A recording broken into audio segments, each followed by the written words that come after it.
उनके लिए ये संदेश कि ये जो सेशन है ये सिर्फ परमेंद्र जी दांतों आप के प्लीज ऊपर म्यूट पे चले जाइएगा। हाँ सर जी ये अरविंद सिर्फ जी आप दांतों बोलिएगा। के लिए नहीं है, ये आपके जी दांत किस तरीके से इतनी महत्वपूर्ण भूमिका निभा रहे हैं आपके शरीर के लिए और आपकी बीमारियों के लिए। तो मैं अपने एनजीओ की तरफ से, हमारे एनजीओ के दूसरे डायरेक्टर अमित परिटीवार जी भी हमारे साथ जुड़े हुए हैं और रन्ना तिवारी जी से भी निवेदन किया है, वो घर में बच्चों को पढ़ाती हैं गरीब परिवार के, अच्छा तो वो अभी जी थोड़ी देर में शायद फ्री होंगी तो ज्वाइन करेंगी।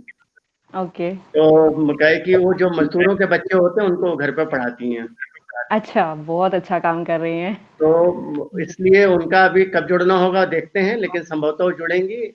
बाकी हमारे से जब आएगा, इसमें जो है डॉक्टर प्रभाकर गुप्ता भी जुड़े हुए हैं जो हमारे एनजीओ से अच्छा लगे हुए हैं और मेरे छोटे भाई की तरह हैं।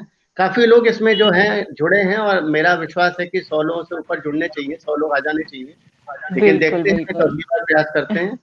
इसी के साथ मैं अपनी राइट बात यहीं पे समाप्त करता हूँ। रश्मि जी आप इसको हैंडल करिए। बिल्कुल जी जय श्री राम। अरविंद जी बिल्कुल जय जय श्री राम अरविंद जी जैसे आपने बोला कि शिक्षा हेल्थ साक्षरता राइट स्वास्थ्य को लेके तो बिल्कुल मतलब अभी जो स्माइल फॉर जनरेशन ये भी वही काम कर रहे हैं एंड आप भी वही काम कर रहे हैं तो बोलते हैं ना कि दोनों मिलके बहुत अच्छा करने वाली है। एंड मैं इसमें बताना चाहूंगी लाइक जैसे प्रिवेंशन है जो मतलब प्रिवेंशन को लेके अगर हम बात कर रहे हैं तो आज की डेट में प्रिवेंशन बहुत इंपॉर्टेंट है राइट। जैसे मैं सिंपल सी लैंग्वेज में मैं पहले दांतों को लेके उतना ज्यादा नहीं सोचती थी मतलब मेरा यही सोचना था कि ठीक है जब होगा मतलब जनरल सबकी सोच यही होती है कि जब होगा तब देखा जाएगा और वो देखा जाएगा वाला एटीट्यूड जो होता है ना वो हमारे चीजों को बड़ा पेन मतलब हमें पेन में डाल देता है। जब चीज बिल्कुल क्रिटिकल हो जाती है तब हम जाके जाते हैं डॉक्टर के पास।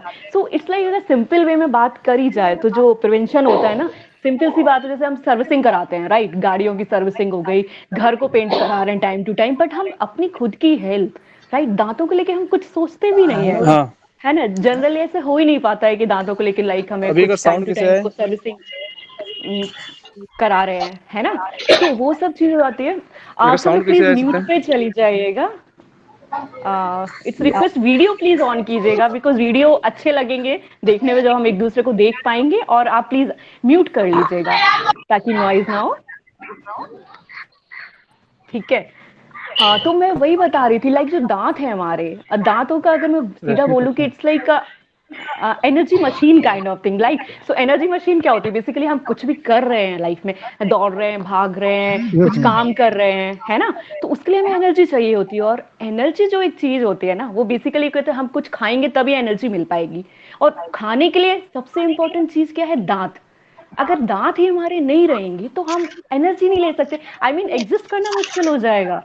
सो जो प्रिवेंशन है बेसिकली डेंटल केयर बहुत इंपॉर्टेंट होती है एंड वो एक जो फैक्ट है हम बाकी सब चीजों पे ध्यान देते हैं बट दांत पे बहुत कम देते हैं। तो आज हम उसी चीज को जानेंगे समझेंगे कि कैसे हम कर सकते हैं एंड उसके लिए हम डॉक्टर के पास डॉक्टर राजेश्वर डींगरा है हमारे साथ एंड डॉक्टर के बारे में मैं बताना चाहूंगी जो डॉक्टर सर हैं उनका 12 साल का एक्सपीरियंस रहा है एंड उन्होंने अपना मास्टर्स प्रिवेंटिव डेंटिस्ट्री में किया हुआ है। सो ही इज द मतलब बोलते हैं ना कि स्पेशलिस्ट हैं। आपको जो क्वेश्चन हो बिल्कुल पूछेगा मैं भी पूछूंगी क्योंकि मैं अभी बैठी हुई हूँ कि बहुत सारे क्वेश्चन है दिमाग में तो सर आज आप मेरे को बिल्कुल आंसर करेंगे ठीक है।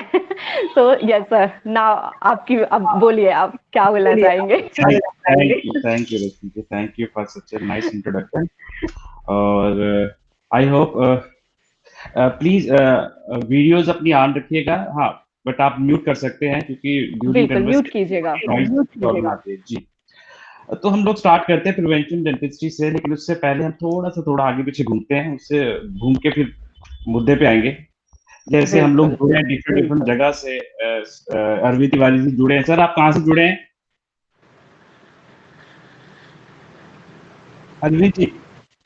अरविंद जी आप म्यूट पे हैं अभी।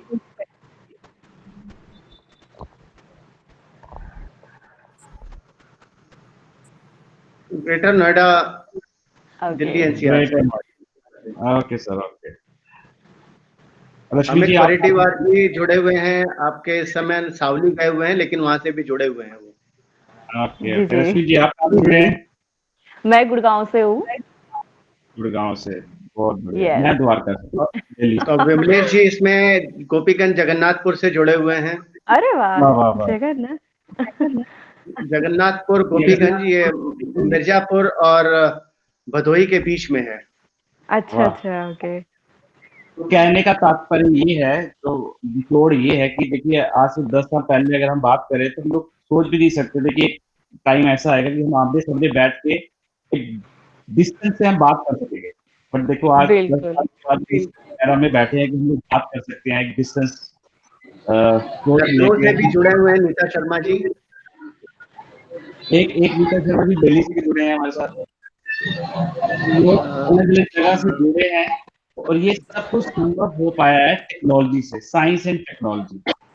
यस। साइंस एंड टेक्नोलॉजी है जिसमें जो ये आज एक अभी थोड़ी देर पहले एक जुड़े थे, शायद वो कनाडा से जुड़े थे, वो अभी चले गए हैं, शायद ये भी दोबारा ज्वाइन करेंगे। देखो जो परवीन टेक्नोलॉजी जी, है आप प्लीज म्यूट कर लीजिएगा प्लीज, आपका। ठीक है, ओके, यस सर। तो कहने का मतलब ये है कि देखो हम लोग टेक्नोलॉजी और साइंस की वजह से आज हम लोग बात कर पा रहे हैं, डिस्टेंस से बात कर पा बिल्कुल। रहे हैं, आमने सामने बैठ के बात कर पा रहे हैं। और इस तरह की जो एडवांसमेंट है वो सिर्फ इंफॉर्मेशन वर्ल्ड में ही नहीं है, almost every field has getting lots of advancement. Her field में एडवांसमेंट है।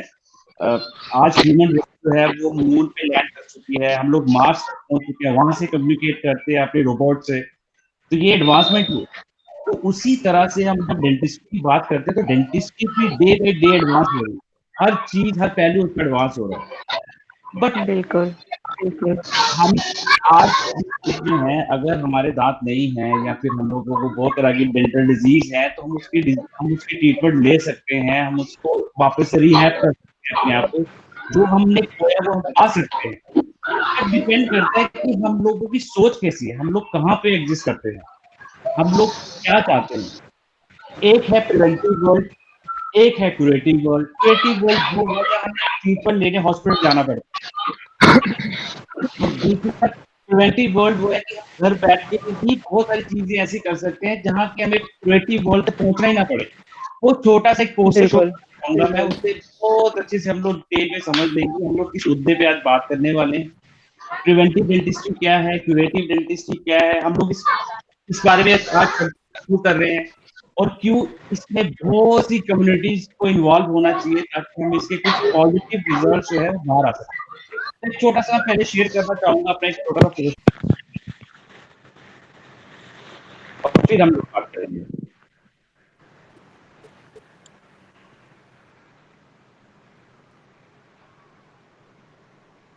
अभी आप मेरे एक पोस्टर आपको जी सर, दिख पा देख रहा पा रहे होगा। हैं सर, देख पा रहे हैं। हाँ, तो देखिए एक है प्रिवेंटिव डेंटिस्ट्री और एक है इन्वेसिव डेंटिस्ट्री। अब डिपेंड करता है कि आप कहाँ रहना चाहते हैं, इस पोर्शन में जो रेड कलर का है या फिर उस पोर्शन में जो ग्रीन कलर का है।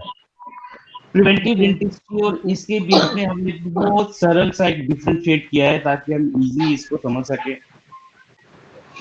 जो इन्वेसिव डेंटिस्ट्री है, जो अभी तक हम जानते हैं कि हमें अगर हमें कोई डेंटल प्रॉब्लम है तो डेंटिस्ट के पास जाएंगे और फिर ट्रीटमेंट लेंगे, ये सारा प्रोसेस जो है इन्वेसिव डेंटिस्ट्री में आता है। ये बहुत कॉम्प्लेक्स प्रोसीजर्स हैं क्योंकि आप एक प्रोसीजर के लिए जैसे रूट कैनाल ट्रीटमेंट अगर आपने सुना हो तो अगर आप इसको कराने जाएं तो मिनिमम 3 to 4 डेज की सिटिंग्स आपको लगती हैं जहां पे ये पूरा प्रोसेस होता है। तो मिनिमम 4 बार तो आपको डेंटिस्ट को अपनी विजिट पे करनी पड़ेगी। और अगर आप 4 बार डेंटिस्ट के पास जा रहे हैं डेफिनेटली वहां पैसे तो लगेंगे, एक्सपेंसिव है। एक छोटा राइट। सा ट्रीटमेंट भी अगर आप लेने जाए तो, क्योंकि मैं 12 साल से प्रैक्टिस कर रहा हूँ, मैं लोगों की रिएक्शंस देखता हूँ जब मैं उनको ट्रीटमेंट के बारे में बताता हूँ, उसकी कॉस्ट के बारे में बताता हूँ। तो डेफिनेटली जो इन्वेसिव डेंटिस्ट्री है ये काफी कॉस्टली है, एक्सपेंसिव है। जैसे मैं जैसे बता रहा था कि आपको बार बार विजिट करना पड़ता है डेंटिस्ट के पास अपनी प्रॉब्लम्स को हैंडल करने के लिए। तो डेफिनेटली ये टाइम कंज्यूमिंग है, आपका टाइम है। अगर आप ऑफिस में काम करते हैं, वर्किंग आवर्स छोड़ के आपको जाना पड़ता है, अगर आप बिजनेस कर रहे हैं आपके बिजनेस आवर्स को छोड़ के जाना पड़ता है, तो ये टाइम कंज्यूमिंग है। और डेफिनेटली जब आपको डेंटल प्रॉब्लम है तो ये बहुत पेनफुल है। अगर हम एक पेन रेटिंग की बात करें तो जैसे प्रेगनेंसी में, डिलीवरी में जो पेन एक महिला को फेस करनी जी। पड़ती है, फीमेल को फेस करनी पड़ती है, तो समझिए कि सेकंड रेटिंग अगर हम देते हैं तो वो डेंटल पेन को देते हैं। तो आप सोच सकते हैं कि अगर लेबर पेन को हमने फर्स्ट नंबर दिया है तो डेंटल पेन को सेकंड नंबर दे रहे हैं, तो आप सोच सकते हैं, इमेजिन कर सकते हैं कि कितनी पेन से गुजरना पड़ता है अगर आपको Hello, किसी भी what तरह is की the dental doctor's problem. name? जी। डॉक्टर राजेश्वर ढीगरा, आप कौन? प्लीज अपना वीडियो ऑन कर लीजिएगा। Okay, yes sir. ओके, तो जिस तरह से मैं बात कर रहा हूँ कि अब हमें डिसाइड करना कि हमें रेड जोन में रहना है कि ग्रीन जोन में रहना है। तो आज हम लोग सारी बातें जो है वो ग्रीन जोन के बारे में जानेंगे। अगर रेड जोन के बारे में पूछना हो, बिल्कुल जानना जी। हो, तो हम लोग किसी और दिन बैठेंगे। बट क्योंकि मेरी स्पेशलाइजेशन जो है वो ग्रीन जोन की है, तो हम लोग ग्रीन जोन के बारे में ज्यादा डिस्कस करना चाहेंगे। तो ये है प्रिवेंटिव डेंटिस्ट्री और इन्वेसिव डेंटिस्ट्री के बीच में बेसिक डिफरेंस, कि वो महंगा है, आपको बार बार आना जाना पड़ता है, आपका टाइम वेस्ट होता है, आप बहुत टाइम कंज्यूमिंग है। सबसे इंपॉर्टेंट बात, अगर बड़ों में है, बड़े भी जाते हैं किसी भी तरह का डेंटल ट्रीटमेंट लेने में, पर अगर छोटे बच्चे हैं तो उनको डेंटल ट्रीटमेंट लेने के लिए अगर आप जाते हैं, रश्मि जी मुझे लगता है आपने ये सब फेस किया है, सुरेंद्र जी आपने भी फेस बिल्कुल किया सर। है। मैं हाँ, वही अपना एक एक्सपीरियंस ही बच्चे, शेयर कर रही थी हाँ, कि मैं आपसे मतलब पूछते हैं एक बिल, जोन, बिल, एक पॉइंट पूछूंगा, मैं आपको हिलाऊंगा कि आप मुझे बताइए। तो जब हम एक जी बच्चे को हैंडल करते हैं क्लिनिक पे, तो उस टाइम पे बच्चे के लिए भी मुश्किल है, पेरेंट्स के लिए भी मुश्किल है, और बहुत ज्यादा डॉक्टर सर। के लिए भी मुश्किल है। इतनी बिल्कुल इजी सर, नहीं अगर मैं इसमें हाँ बोलना चाहूंगी कि मेरा बेटा है, मतलब मैंने उसके साथ देखा हुआ है कि उसको कैविटीज थी, तो कितना पेन उसको तो हो रहा था एज अ मदर। मतलब मैं बहुत फील कर पा रही थी कि उसको पेन भी है, उसको डॉक्टर के यहाँ लेके जाना है, एंड क्लिनिक पे जाने में बच्चा कितना घबराता है। तो वो सब चीजें मतलब मेंटली तो होता ही है, एंड ऑफ कोर्स आपको फाइनेंशियली भी होता है, टाइम भी आपका जा रहा है बार बार जाने में, तो ये सब चीजें बहुत मतलब होता है ना, पेनफुल हो जाते हैं कई बार। जी है। सर। रश्मि जी, ये सिर्फ बच्चों के साथ नहीं होता, बच्चों को तो हैंडल करना भी मुश्किल होता है, लेकिन इस तरह का बहुत फोबिया हर एज ग्रुप में पाया जाता है। बड़ों में भी ये एग्जैक्टली। फोबिया है, वो भी एंटर करते ही हॉस्पिटल में या क्लिनिक पे भी उनकी हाफ जो वो है ना, वो खत्म हो जाते हैं, क्योंकि एक इस जी तरह का फोबिया, नीडल फोबिया है, ये व्हाइट कलर का कोट का एक फोबिया है। तो बहुत तरह के बहुत। फोबियाज है।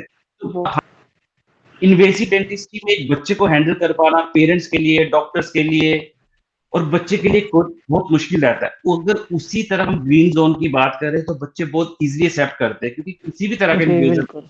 इंजेक्शन इंजेक्शन यूज नहीं कर रहे हैं, हमें कोई भी इस तरह की चीज नहीं यूज जो बच्चों को हर्ट करे, ट्रोमाटाइज करे, उनके ब्रेन में ट्रोमाटाइज करे, है ना।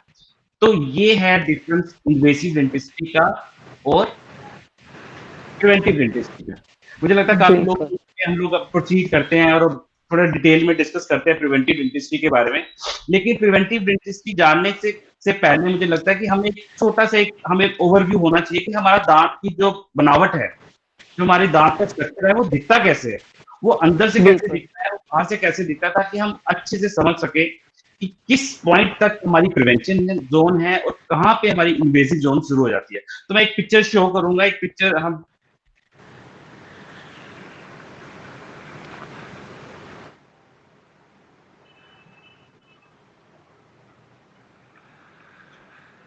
सर जब तक आप पिक्चर शेयर कर रहे हैं, मेरे दिमाग में एक क्वेश्चन है कि आपने जो स्माइल फॉर जनरेशन है, so basically smile for generation ही क्यों सोचा, एंड कैसे आइडिया आया? मतलब आई मीन मैं थोड़ा सा जानना चाहूंगी इसके बारे में। Sure sure sure.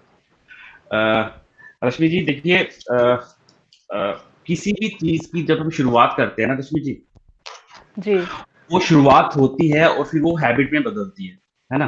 बिल्कुल। जैसे फॉर एग्जांपल हम ब्रशिंग की ही बात करते हैं, क्योंकि हम यही टॉपिक हमारा आज है, आज का टॉपिक कि जी प्रिवेंटिव डेंटिस्ट्री क्या है। तो देखिए हम लोग ब्रश करते हैं आज की डेट में, है ना, एक बार तो ब्रश करते ही, यही तो सीखा ही है हमने। लेकिन ये सीखा बिल्कुल कैसे बिल्कुल। हमने? ये हमारे पेरेंट्स से हमें आया, हमारे पेरेंट्स जी ने हमें सिखाया कि हमें एक बार ब्रश करना चाहिए, है ना। तो एक बार ब्रश राइट। करना तो हम सीख गए। बट आज आज आज मैं 35 ईयर्स का हूँ, 38 ईयर्स का हूँ, और आज की डेट में मैं चाहता हूँ कि मैं अपनी कुछ हैबिट्स को बदलूं। हाँ, जी डेंटिस्ट के पास गया, मुझे उन्होंने कहा कि आपको 2 बार ब्रश करना चाहिए, आपको ऐसा करना चाहिए, आपको वैसा करना चाहिए। आज मैं बहुत मोटिवेटेड था, आज मैं घर गया, आज मैंने 2 ही बार ब्रश किया। दूसरा जी दिन आया, बिल्कुल। मैंने 2 बार ब्रश किया। फिर थर्ड डे आया, मैंने थर्ड डे भी 2 बार ब्रश किया। लेकिन फोर्थ डे और फिफ्थ डे आते आते वो किसी वजह से मेरा जो सेकंड टाइम का ब्रश था वो छूट गया। और सेवन बिल्कुल वो होता है ऐसे। आते आते आते आते क्या होता है कि हम लोग फिर से बैक टू फर्स्ट स्टेज में आ जाते हैं, फिर हम फर्स्ट एक ही बार ब्रश करना शुरू। जी सर आप म्यूट हो गए हैं।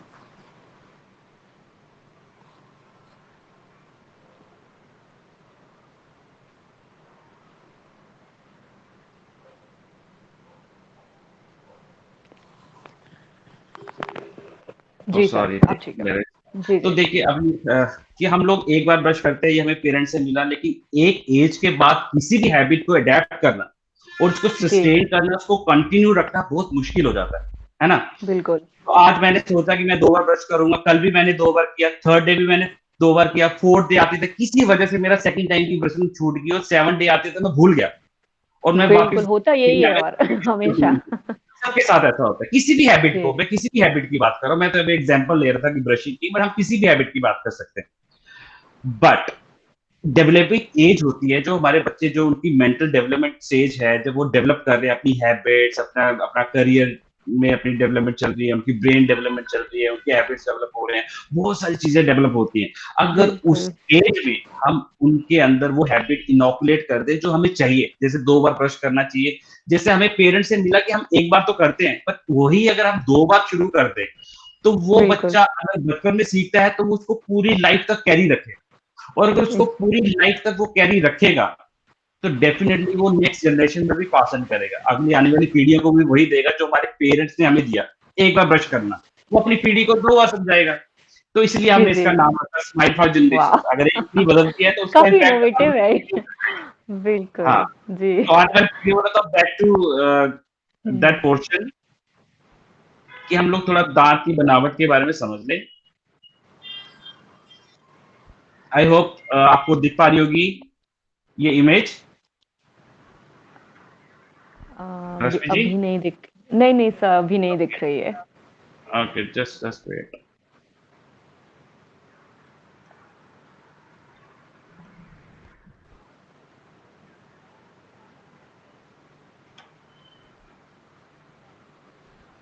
हाँ जी, आई जी, होप अब अब आप दिख रही सबको दिख है। रही जी, जी, होगी। बिल्कुल। ओके, तो मैं अपने कर्सर से आपको समझाता जाऊंगा। जो मेरा कर्सर है, शायद आपको दिख रहा होगा, कर्सर दिख जी। पा रहा है? जी, जी, ओके सर। बिल्कुल दिख रहा है। तो हमारा दांत 3 हिस्सों में डिवाइड होता है। सबसे बाहरी हिस्सा, जिसे जो सफेद रंग का हमें दिखता है, व्हाइट कलर का, जो हमें बाहर दिखता है, जिसकी वजह हुँ, से हमें हुँ, हुँ। आप दूसरों के दांत सफेद लगते हैं, अपने दांत सफेद लगते हैं, वो बाहरी परत है, जिसे हम एनामल भी कहते हैं। जो बाहरी परत जी। है, ये सफेद रंग की परत, ये एनामल है। उसके नीचे आप येलो कलर की परत देख रहे हैं, है ना? ये येलो परत की जो परत है, ये उस दांत के नीचे परत है। ये परत जो है आपकी सेंसिटिव है, जिंदा है, और किसी भी तरह की आपको सेंसिटिविटी अगर फील होती है तो समझिए कि आपका ये पोर्शन, जो येलो पोर्शन है, वो एक्सपोज हो रखा है। राइट। अगर आपको सेंसिटिविटी होती है या आपको ज्यादा येलो दांत दिखते हैं तो समझिए कि आपका ये नीचे की जो येलो परत है वो एक्सपोज हो रखी है, उसी की वजह से आपको सेंसिटिविटी होती है, शॉक लगता है अगर कुछ ठंडा और गर्म लेते हैं। और सबसे अंदर की परत, यहाँ पे आपको कुछ रेड और ब्लू कलर की तारे दिख रही है। जी। इसे हमारी लैंग्वेज में पल्प बोलते हैं, और हम इसको लेमैन लैंग्वेज में बोल सकते हैं कि ये वो एरिया है दांत का जहां से दांत में ब्लड सर्कुलेशन होती है, जिसकी वजह से हमारा दांत जिंदा है।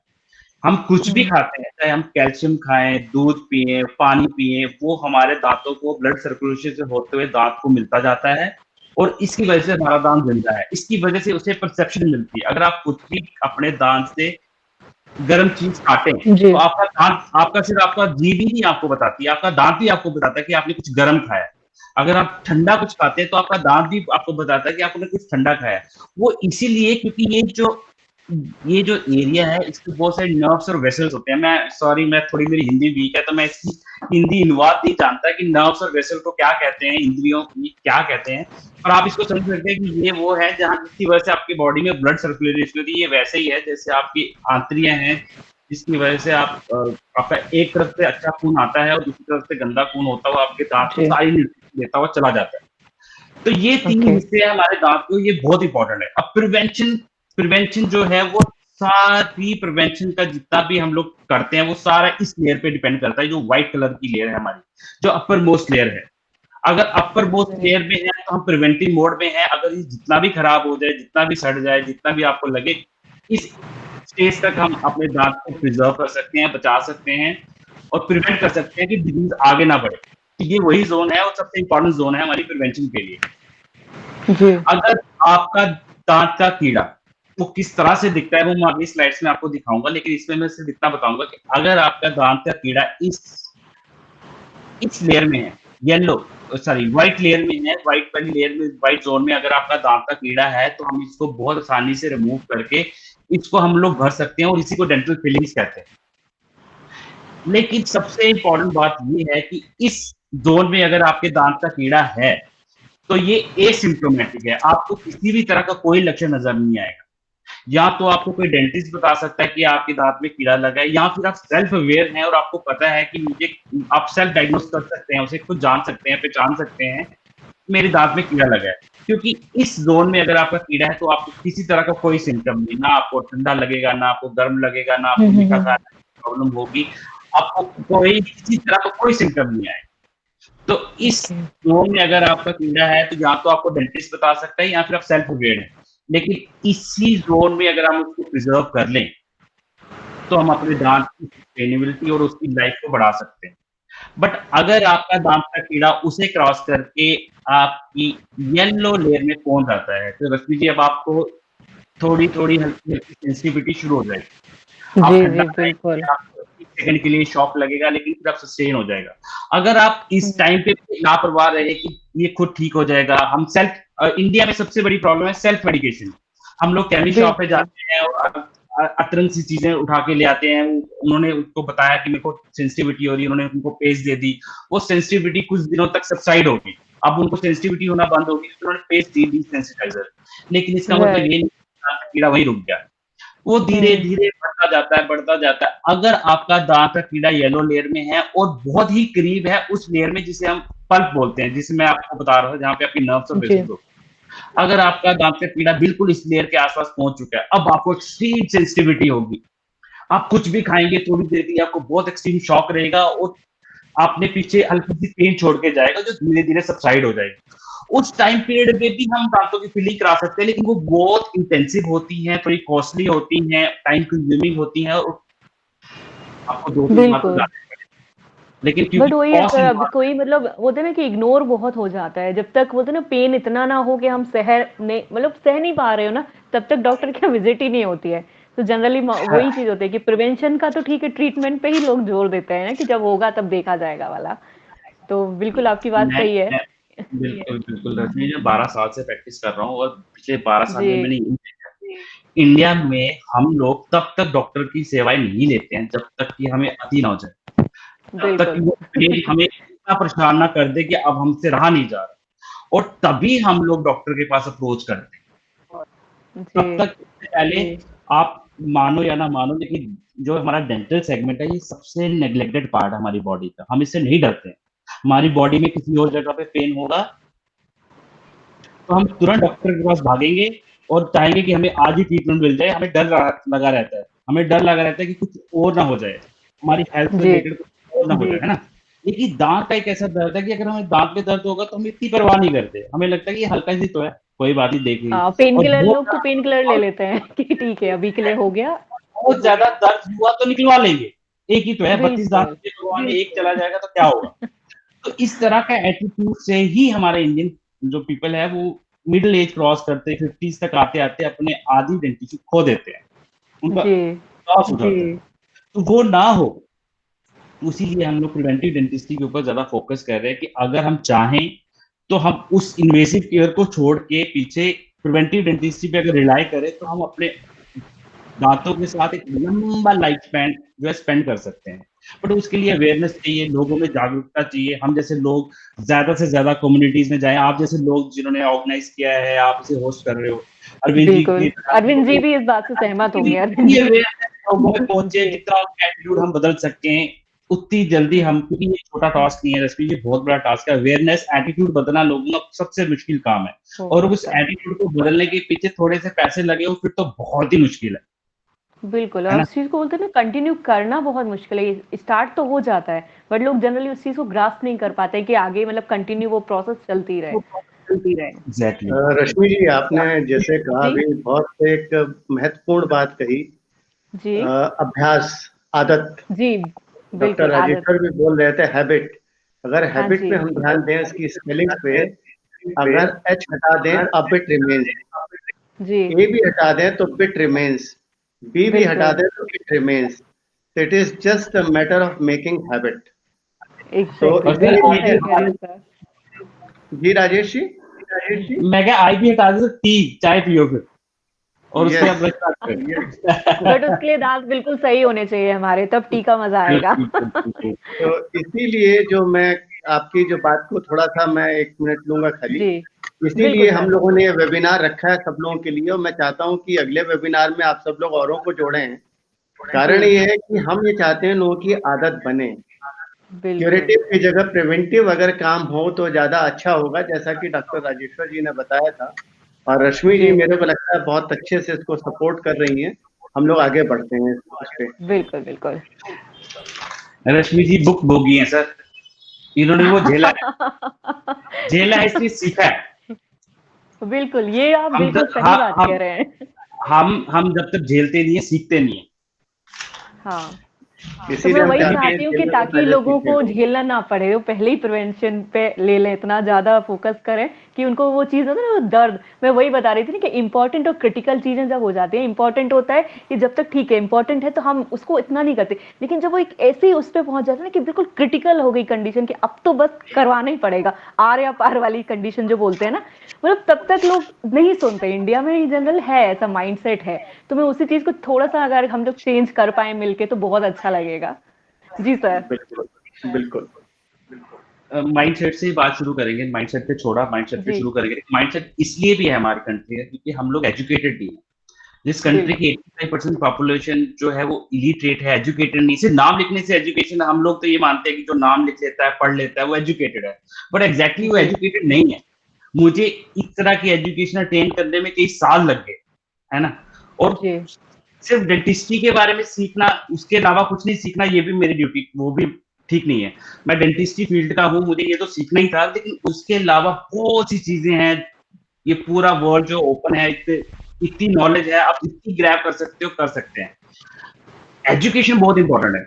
तो माइंडसेट इसलिए जी भी है कि हम एजुकेटेड नहीं है, हमारी सोसाइटी इतनी एजुकेटेड नहीं है। उसके बाद का जो सेकंड पर्सन है, क्योंकि एजुकेटेड तो नहीं है, उनकी परचेजिंग पावर भी नहीं, हम लोग खरीद भी नहीं बिल्कुल। सकते।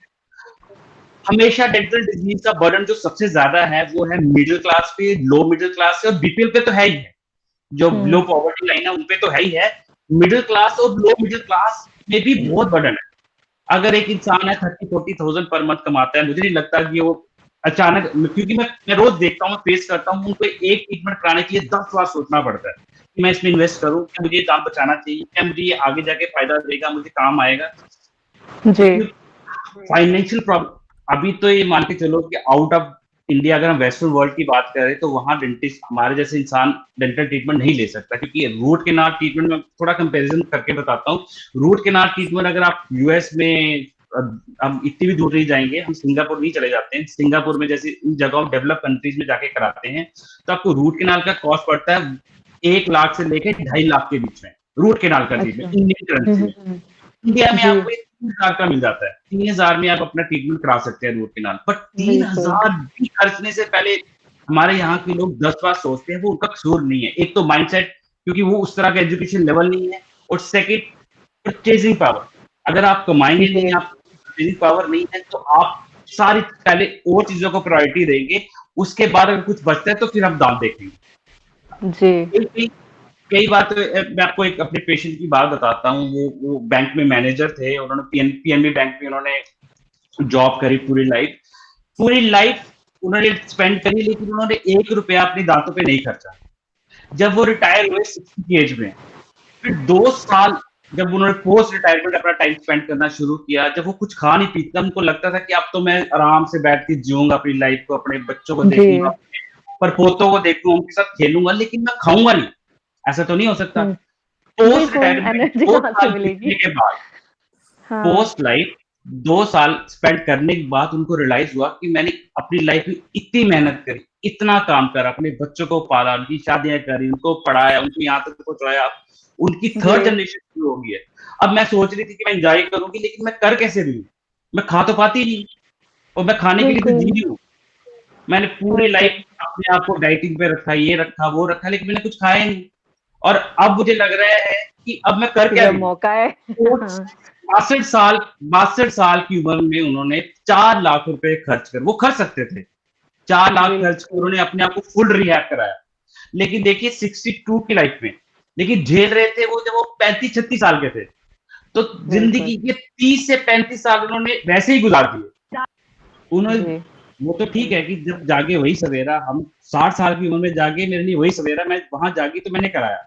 लेकिन अगर हम पीछे मुड़ के देखें तो जिंदगी के जो 30 साल थे वो बिना दांतों के ही थे। कॉम्प्रोमाइजिंग वो इतनी मेहनत करने के बाद 60 साल के बाद अगर तो ये क्यों ना हम पहले ही करें, क्योंकि माइंडसेट हमारा माइंडसेट वैसा नहीं है, हम लोग इस पे ध्यान नहीं देते, हम इसके बारे में इतना सोचते नहीं है, क्योंकि हमें लगता है 32 दांत है, एक जाएगा फिर दूसरा जाएगा फिर तीसरा जाएगा फिर चौथा जाएगा, कोई बात नहीं, हम इधर से खा लेंगे, हम उधर से खा लेंगे, और धीरे धीरे कर, क्योंकि सारे दांत आपस में बंधे हुए हैं रश्मि जी। एक दांत निकलता है तो लूज होना संभावित है, वो होंगे ही होंगे, वो अपनी पूरी लाइफ टाइम नहीं काट सकते, है ना। तो अगर सारे दांत बंधे हैं, अगर हम उनको बांध के नहीं रखते तो बिखरेंगे। यही है प्रिवेंशन का रोल, अगर हम प्रिवेंट नहीं करेंगे तो हम भुगतेंगे। सर जैसे आपने माइंडसेट की बात करी है, मैं एक पर्सनल एक्सपीरियंस शेयर करना चाहूंगा कि बेसिकली हमारी जो लाइफस्टाइल है आज के टाइम पे, हमें लगता है हमारे पास वक्त ही नहीं है, हम काम में इतने बिजी हैं, हमें लगता है हमारे पास वक्त ही नहीं है। हेल्थ तो लास्ट प्रायोरिटी होती है, और शायद जब कोई इस तरह के प्रोग्राम्स आते हैं जो हमें हमारी सुरक्षा के बारे में याद दिलाते हैं ना, हमें लगता है कि ऑफिस में बहुत बिजी चल रहा है, शेड्यूल बहुत बिजी है, अभी डॉक्टर के पास नहीं जा सकते हैं, तो we keep on delaying things. शायद उस पोजीशन पहुंच जाते हैं कि जब वो अनअवॉइडेबल हो जाता है, मेरे साथ हुआ, मेरे बच्चे के साथ हुआ, और जब सफरिंग हुई, पेन हुआ, तब सब कुछ छोड़ छाड़ के फिर हमें डॉक्टर के पास भागना पड़ा। और ऐसा नहीं था एक बार में काम हुआ, मल्टीपल टाइम्स हमें जाना पड़ा। सो वही है, अगेन माइंडसेट जो आप बात कर रहे थे, झेल के सीखते हैं हम लोग। अच्छा, हम वक्त की बात कर रहे थे सुरेंद्र जी, आपकी वक्त नहीं है, वक्त है बट दांतों के लिए नहीं। अगर मेरे सीने में दर्द होगा ना, सीने में दर्द होगा तो मैं 2 मिनट नहीं लगाऊंगा डॉक्टर के पास पहुंचने से पहले। अगर वो मुझे बोलेंगे कार्डियक सर्जरी होगी, आपको बाईपास होगी, हफ्ते के अंदर मैं बाईपास करा लूंगा, चाहे मेरा 1 लाख लग जाए, 1.5 लाख लग जाए। सीने में दर्द नहीं होना चाहिए, है ना, पेट में दर्द नहीं होना चाहिए, आगे दांत में झेल लूंगा। तो ये हमारा एटीट्यूड है कि हम दांतों को कम प्रायोरिटी देते हैं, हम इसको कब तवज्जो देते हैं, जबकि सबसे इंपॉर्टेंट पार्ट है हमारी बॉडी का। हम खाएंगे नहीं तो हम जिएंगे नहीं।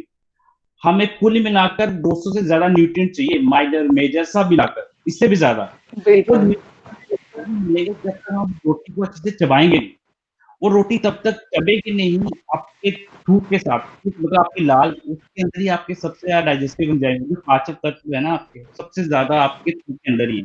तो हमारा दांत करता क्या है कि एक तो आपके खाने को बड़े पोर्शन को छोटा पोर्शन बनाता है, फिर उसको लुब्रिकेट करता है ताकि वो उसको अच्छे से स्वॉलो कर सके, और थर्ड इंपॉर्टेंट, उसके अंदर वो सारे डाइजेस्टिव एंजाइम को मिक्स करता है जो उस खाने को पचाने के लिए चाहिए।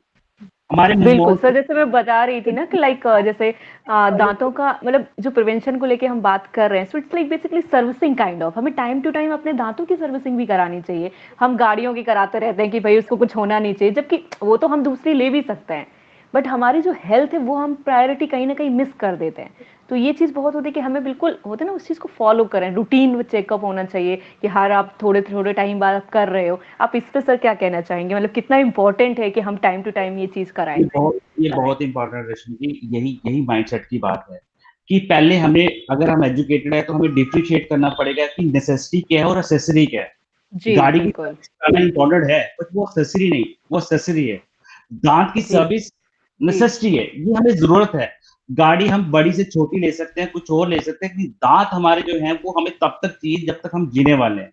अगर हम 60 साल वाले हैं तो हमें दांत चाहिए, अगर 90 साल तक जीने वाले तो भी हमें दांत चाहिए। जब तक जिएंगे तब तक खाएंगे और सांस लेंगे। आखिरी सांस जब सारे काम छूट जाते हैं, 2 काम कभी नहीं छूटते रश्मि जी, वो है आपकी सांस लेना और आपका खाना खाना। और खाना कभी नहीं बचेंगे अगर हम प्रिवेंटिव केयर पे नहीं रहेंगे। जहां तो आप आंखों का ट्रीटमेंट लेंगे 60-70 साल तक लेते रहेंगे तो आपको दांत बचेंगे, या फिर आप प्रिवेंटिव मोड पे रहेंगे। आप किसी पीढ़ी को उठा के देख लीजिए, 60-70 जो 60-50 के लोग होते हैं, उनके आधे दांत खराब ही रहते हैं। अभी भी उनको हमारे लोग तब तक नहीं जाते जब तक फेल नहीं होती। लेकिन जो फर्स्ट टाइम अगर उनको लगता है कि मेरे को 50 साल हो गए, मुझे कभी अभी तक तो कभी दर्द हुई नहीं, तो मैं क्यों जाऊं? 50 साल मतलब ये नहीं कि दांत खराब नहीं, उनके दांत खराब और बहुत ज्यादा खराब होंगे। वो बिल्कुल 50 साल में एक ही I'm दफा sure फायरिंग सर, मतलब हमारे साथ सब लोग कॉल पे हैं अभी, तो उनके साथ मतलब मैं एक्सपीरियंस भी जानना चाहूंगी कि अगर कोई शेयर करना चाहता है कि लाइक आपके भी साथ कभी कुछ ऐसे हुआ है क्या, मतलब कुछ दांतों से रिलेटेड प्रॉब्लम हुई हो या जो भी मुझे आप। मुझे जी नहीं नहीं, अरे आपको मैं तो सर, आप तो डॉक्टर हैं सर मैं मतलब जो हमारे ह्यूमन भी हूँ। तो मैंने अपने दांतों एग्जैक्टली को मैं उनकी अच्छे से वो करता हूँ। मैंने अपने सारे दांतों को 2-2 बार फिल करा चुका हूँ अभी तक।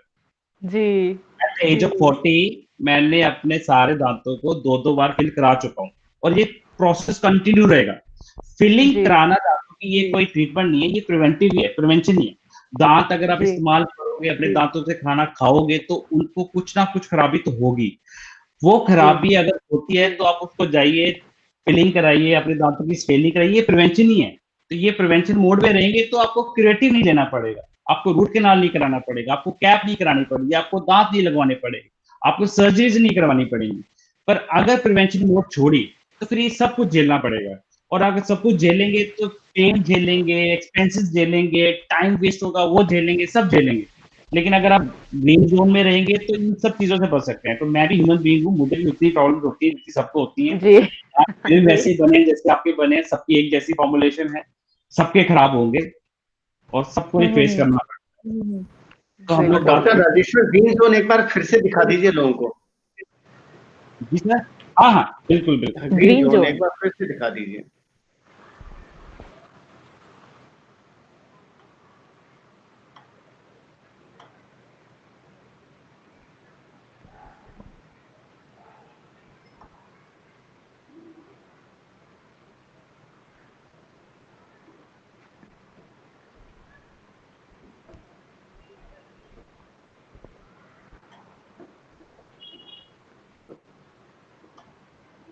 सर ये रहा हमारा ग्रीन जोन। जो चीजें ग्रीन जोन में लिखी गई हैं ये प्रिवेंटिव डेंटिस्ट्री की हैं, और जो रेड जोन है वो इन्वेजिव डेंटिस्ट्री का है। प्रिवेंटिव डेंटिस्ट्री बहुत इजी टू परफॉर्म होती है, कोई भी बच्चा, बड़ा छोटा बूढ़ा, सभी इसको आराम से लेते हैं। इसमें किसी तरह की कोई पेन इन्वॉल्व नहीं रहती, कोई इंजेक्शन की इन्वॉल्वमेंट नहीं रहती, कोई मेडिसिन इसमें इन्वॉल्व नहीं रहती कि आपको इनटेक करनी पड़ेगी किसी तरह की मेडिसिन। तो बहुत इजी टू इनटेक होता है, इजी टू डिलीवर होता है डेंटिस्ट के लिए भी और उस इंसान के लिए भी जो प्रिवेंटिव ट्रीटमेंट लेने आया है। बट अगर हम इन्वेसिव डेंटिस्ट्री की बात करें तो ये बहुत ही कॉम्प्लेक्स प्रोसीजर्स हैं, एक्सपेंसिव है, टाइम कंज्यूमिंग है। और अगर ये सारी चीजें हैं तो डेफिनेटली स्ट्रेस ऑन फैमिली। अगर 4 मेंबर फैमिली के हैं और एक इंसान किसी तरह की डेंटल प्रॉब्लम से जूझ रहा है तो वो दिन रात नहीं सो पाएगा, ना वो पढ़ पाएगा, ना सो पाएगा, ना अपने प्रोडक्टिव वर्क जो उसका काम है वो अच्छे से कर पाएगा। आपके प्रोडक्टिव आवर्स भी लॉस होते हैं। तो ये जी सारी चीजें आपकी इन्वेसिव डेंटिस्ट्री में आती हैं। लेकिन अगर हम प्रिवेंटिव डेंटिस्ट्री तक ही रहते हैं, वहां तक नहीं पहुंचते, तो देखिए एक तो ईजी रहता है डिलीवर करना और लेना भी। और क्योंकि प्रिवेंटिव डेंटिस्ट्री है तो निग्लिजिबल कॉस्ट है, बहुत कम पैसों में आप बहुत लंबी अपने दांतों की लाइफ को सस्टेन कर सकते हैं। और जी क्योंकि हम बिल्कुल प्रिवेंटिव डेंटिस्ट्री तो डेफिनेटली हेल्दी लाइफ है, हमें किसी तरह की कोई पेन नहीं सहनी पड़ेगी, हमें मेडिसिन नहीं खानी पड़ेगी, हमें बार बार डॉक्टर के पास नहीं जाना पड़ेगा। और ये सारी चीजें हैं तो डेफिनेटली हैप्पी फैमिली है। घर के 5 मेंबर और पांचों के पांचों रिलाई करते हैं प्रिवेंटिव डेंटिस्ट्री पे, कि किसी तरह का कोई स्ट्रेस नहीं फैमिली पे। बट वही उसके ऑपोजिट अगर इन्वेजिव डेंटिस्ट्री में रहते हैं तो ये सारी जी तरह की प्रॉब्लम फेस करनी पड़ती है। ये है जी हमारा सर जोन, इन्वेसिव जोन। अब आप डिसाइड करेंगे कि आपको किस जोन में रहना है। ग्रीन सर हमारे साथ सुरेश जी राजेश जी हैं, एक्चुअली वो कुछ कहना चाह रहे हैं। जी जी जी जी अमित जी बोल रहे थे ना। जी। हाँ राजेश जी मैं एक्चुअली आमतौर पे आपने भी देखा होगा कि बच्चे जो है चॉकलेट बिस्किट के बहुत दीवाने होते हैं। जी जी जी तो इसमें हम तो कितना भी हम उन पर प्रिवेंशन डाले या फिर टाले, वो कहीं ना कहीं छुप के खा लेंगे या कुछ ही कर लेंगे। अब ऐसे समय पे काफी बार ऐसा होता है कि उनके दांत में कैविटीज तैयार हो जाता है, तो कभी फिर तो ऐसे इसमें इन लोगों को कैसे बचा है? क्योंकि मेरी बेटी को ये प्रॉब्लम, मैं उसको ना भी बोलूं, जी सॉरी मैं क्या आपका जो क्वेश्चन है हाँ, अगर ना भी बोलूं के हमारे बच्चे खा लेते जी जी जी अमित जी ने जो क्वेश्चन पूछे हैं बहुत ही वैलिड क्वेश्चन है। बहुत सारे पेरेंट्स मेरे से आके पूछते हैं कि हमारे बच्चे चॉकलेट खाते हैं, आइसक्रीम खाते हैं, हम कैसे रोकें। अमित जी, सबसे पहले तो मैं बोलूंगा कि आप अपने बच्चों को चॉकलेट खाने के लिए और कैंडीज खाने के लिए बिल्कुल ना रोकें, क्योंकि बच्चों को चाहिए एनर्जी, उनको चाहिए कैलोरी, उनको कूदना है, भागना है, पढ़ना है। सबसे ज्यादा प्रेशर ही बच्चों पे आजकल, सबसे ज्यादा एनर्जी चाहिए। अगर हमें एनर्जी चाहिए, हमें कैलोरी चाहिए, और सबसे इंस्टेंट कैलोरी अगर हमें मिलती है तो हमें मीठे से ही मिलती है। मीठा डेफिनेटली काम करता है हमारे दांतों पे। ये एकमात्र एक ऐसी चीज है जो खाने से भी ज्यादा इम्पैक्ट करता है हमारे दांतों को, बट हम बच्चों को नहीं रोक सकते, हमें बच्चों को खिलाना ही पड़ेगा। हम लोग इतना दौड़ धूप और इतना कूदना फादना नहीं करते, इतना नहीं खेलते या इस तरह का स्ट्रेस नहीं लेते। बच्चों को एनर्जी चाहिए, वो सुबह से लेके, अगर आप उनको दिन को जबरदस्ती ना सुलाओ तो वो दिन में ना भी सोए। अगर वो सुबह उठ गए तो वो रात को ही सोने वाले हैं। सुबह से लेके रात तक खाने की एनर्जी से पूरे नहीं होने वाली। खाने से तो उनको पौष्टिक चीजें मिलेंगी, और जो एनर्जी है, जो कैलोरी है, जो पेट्रोल है जो उनके अंदर डलेगा, वो मीठा ही है। तो हम मीठा खाने से बच्चों को नहीं रोक सकते, लेकिन हम प्रिवेंशन पे रिलाई कर सकते हैं। हैबिट चेंज करिए, उनको हमेशा ब्रश कराइए। ब्रश कराने का मैं खुद आने वाला था, मैं जिस पे पर अपना इसी से शुरू करता हूँ कि हमें ब्रश की टाइमिंग क्या रहनी चाहिए हमारी। हम लोगों ने अभी तक बस यही सीखा है कि हमें सुबह सबसे पहले ब्रश करना है, और फिर उसके बाद अपने दिन भर के काम करने हैं। ये बहुत ही तरीका है। हमें सुबह उठते ही ब्रश करने की कोई जरूरत नहीं है। हम सुबह उठे, नॉर्मल पानी से कुल्ला वुल्ला करें, अपना ब्रेकफास्ट लें, अपना खाना खाएं, और उसके बाद ब्रश करें। ब्रश करने का जो मोटो है हमारा, वो ये नहीं है कि हमने अपने दांतों को सफेद करना है। हमारा ब्रश करने का मोटो ये है कि हम लोग कुछ भी करें, कुछ खाने के बाद ये मशीन ही है हमारी, इस मशीन को क्लीन करें। जैसे हम किसी भी तरह की मशीन, घास काटने वाली मशीन होती है ना, शायद रश्मि जी आपने देखी हो, नहीं देखी हो, आपका कितना गाँव से पाला पड़ा है।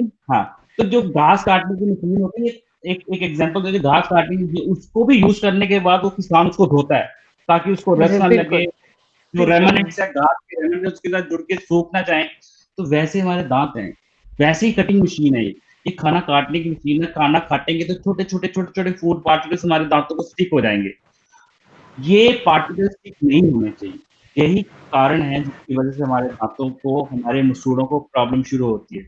इसलिए ब्रश करो आफ्टर मील, जब भी कुछ खाओ ब्रश करो। आइडियली हमें किताब बोलती है कि हमें 3 बार ब्रश करना चाहिए। देखो, मिडिल आवर्स ऐसे हैं कि स्कूल में है, ऑफिस हैं, अपने काम धंधे में हम नहीं कर सकते मिडिल आवर्स में ब्रश, लेकिन सुबह और शाम को ब्रश कर सकते हैं। सुबह ब्रेकफास्ट के बाद ब्रश करिए, और रात को सोने से पहले ब्रश करिए। ये दो ब्रश भी आप ये छोटी सी चेंज आप अपनी लाइफ में लाएंगे ना। आफ्टर मील ब्रश, खाने के बाद कुछ भी खाया, इस मशीन को साफ करके रख दिया, फिर हमने कुछ खाया, और मिडिल आवर्स की बात करते हैं, क्योंकि मिडिल आवर्स, जैसे मैं बता रहा था कि मिडिल आवर्स ऐसे होते हैं कि आप हमेशा ब्रश नहीं कर सकते। तो उस टाइम हम क्या करें? मिडिल आवर्स में लंच तो करते हैं, आप ऑफिस में तो लंच करते हैं, बच्चे स्कूल में तो लंच करते हैं, और लंच के साथ साथ तो और स्नैक्स भी लेते हैं। तो उनको आदत डालिए, उनको समझाइए, और ये आदत आपको ही डालनी पड़ेगी उनके पीछे पीछे भागकर। उनको आदत डालिए कि जब भी आप कुछ खाएं, उसके बाद हल्का सा पानी में सिप लें और 3-4 मिनट कुल्ला करें। कुछ भी खाएं, बड़ों के लिए भी है, छोटों के लिए, सबके लिए, कुछ भी खाएं, इतनी जोर से और इतनी प्रेशर से कुल्ला करें कि सारी चीजें फ्लश आउट हो जाए, कोई फूड पार्टिकल आपके दांतों में स्टिक ना रहे। अगर वो नहीं रहेगा तो आपके बच्चों को रोकने की जरूरत नहीं पड़ेगी। वो चॉकलेट भी खा सकते हैं, वो कैंडीज भी खा सकते हैं, और वो आप खूब सारा दौड़ धूप भी कर सकते हैं, उनको रोकने की कोई जरूरत नहीं है। लेकिन आपको प्रिवेंशन मोड पे रहना चाहिए। बहुत सारे पेरेंट्स की क्वारी रहती है कि हम बंद करें, आप उनके चॉकलेट भी बंद करें, आप उनका पेट्रोल बंद कर दो। आप उनको पेट्रोल दोगे तो भागेंगे, तो बच्चों को चाहिए, और वो कर भी नहीं पाते, कितनी भी कोशिश कर लीजिए। एग्जैक्ट, बिल्कुल बिल्कुल, बच्चों को रोकना सही कहा आपने, बिल्कुल। अच्छा, और एक डॉक्टर राजेश्वर की बातों से जो एक चीज सामने आ रही है, रात को सोने से पहले जो दांतों की सफाई मेरे को लगता है सबसे महत्वपूर्ण है। एग्जैक्टली सर, बहुत ही महत्वपूर्ण, सबसे महत्वपूर्ण, क्योंकि रात का साइकिल एक ऐसा साइकिल है जो सबसे हार्मफुल है। रात को जब हम सोते हैं तो हमारी मुंह की सारी सिक्रीशंस बंद हो जाती है। हमारे मुंह में थूक नहीं आता रात को, तो दिन भर थूक रहता है, पूरे दिन भर हमारा मुंह गीला रहता है। लेकिन रात को जब हम सोते हैं तो आप सुबह उठ के देखते हो तो आपको काफी ड्राई माउथ फील होता है। अगर ड्राई माउथ है, तो फूड पार्टिकल फंसे हैं, तो बेस्ट इन्वायरमेंट है किसी भी तरह के बैक्टीरिया को उस फूड पे ग्रोथ करने के लिए। तो रात का ब्रश बहुत इंपॉर्टेंट है, बहुत सही कहा शिवाजी जी आपने। दूसरा आपकी बातों जी से अमित जी, जो आप कुछ कर रहे थे। आपने जो चर्चा की उससे एक चीज और जो सामने आती है वो यह है कि सुबह उठ करके आपने बोला पानी पीना चाहिए बासी मुंह, जो कि वेदों में भी और हमारे जो आयुर्वेद है जो यह बताता है कि बासी मुंह पानी एक एक घूंट करके पीने से जो मुंह में सुबह सलाइवा इकट्ठा होता है उठने के बाद, वो जब जाता है तो आपके पेट के जो बाकी जो चीजें हैं और बाकी जो खाना है उसको डाइजेस्ट करके क्लीन करने में प्रोसेस में काफी सहायक होता है। तीसरी चीज जो आपने बताई महत्वपूर्ण कि खाने के बाद थोड़ी देर बाद या पानी तुरंत मुंह में ले करके खूब कस के अंदर गरारा मतलब कुल्ला टाइप का अंदर मुंह के अंदर करके जितना भी प्रेशर है उसको अंदर पी जाना चाहिए, जो मुझे लगता है बाहर थूकना नहीं चाहिए। क्या है कि जब आप कुल्ला करते हैं अंदर तो सलाइवा उसके अंदर मिक्स होता है काफी मात्रा में, उस कण के संग वो भी पेट में जाएगा तो वो भी भोजन को पचाने में सहायक होगा। बिल्कुल आपकी बातों से मेरे को लगता है ये 3 चीजें सामने आ रही हैं। बिल्कुल बिल्कुल। अच्छा, ये तो रही कि हम लोग घर पे क्या करें। घर पे अब हम लोग बेसिक प्रिवेंशन की बात करते हैं कि आम इंसान क्या करे। हमेशा डेंटिस्ट के पास तो नहीं जाने ना प्रिवेंशन के लिए, तो हम लोग आम जिंदगी में घर पे क्या करें कि हम लोग अपनी डिजीज को रोक सकें, है ना। ब्रश का मैंने आपको बता दिया कि आफ्टर मील ब्रशिंग जो है सबसे इम्पैक्टफुल है। सेकंड, आपको हमेशा जब भी कुछ खाएं कुल्ला जरूर करें। तो ये बेसिक प्रिवेंशन होगी जो आपको करनी चाहिए। उसके अलावा एक इंटरडेंटल ब्रश जो मार्केट में अवेलेबल होता है, 2 दांतों जैसे हम लोग कभी भी हमारे दांतों में, क्योंकि छोटे छोटे नेचुरल गैप होते हैं हमारे दांतों में, उन नेचुरल गैप्स में हमारा खाना जो है वो चला जाता है ना। बहुत सारे बहुत बहुत आपने टाइम देखा होगा, कई सारे लोग, हम भी लोग टूथपिक यूज करते हैं और वहां पे खुजली करने की कोशिश करते हैं जहां पे खाना फंसा होता है। उस टूथपिक से कोई भी चीज बाहर नहीं आती। टूथपिक आपको स्टिमुलेट तो करता है, आपको वो चैन तो देता है, चैन लेने की वजह से आप उसको अंदर घुमा रहे हो, लेकिन वो किसी तरह की सफाई नहीं करता। उस टूथपिक की जगह इंटरडेंटल ब्रश आता है मार्केट में, आप उसे लें और आप उस ब्रश से उस 2 दांतों के बीच की स्पेस को क्लीन करें।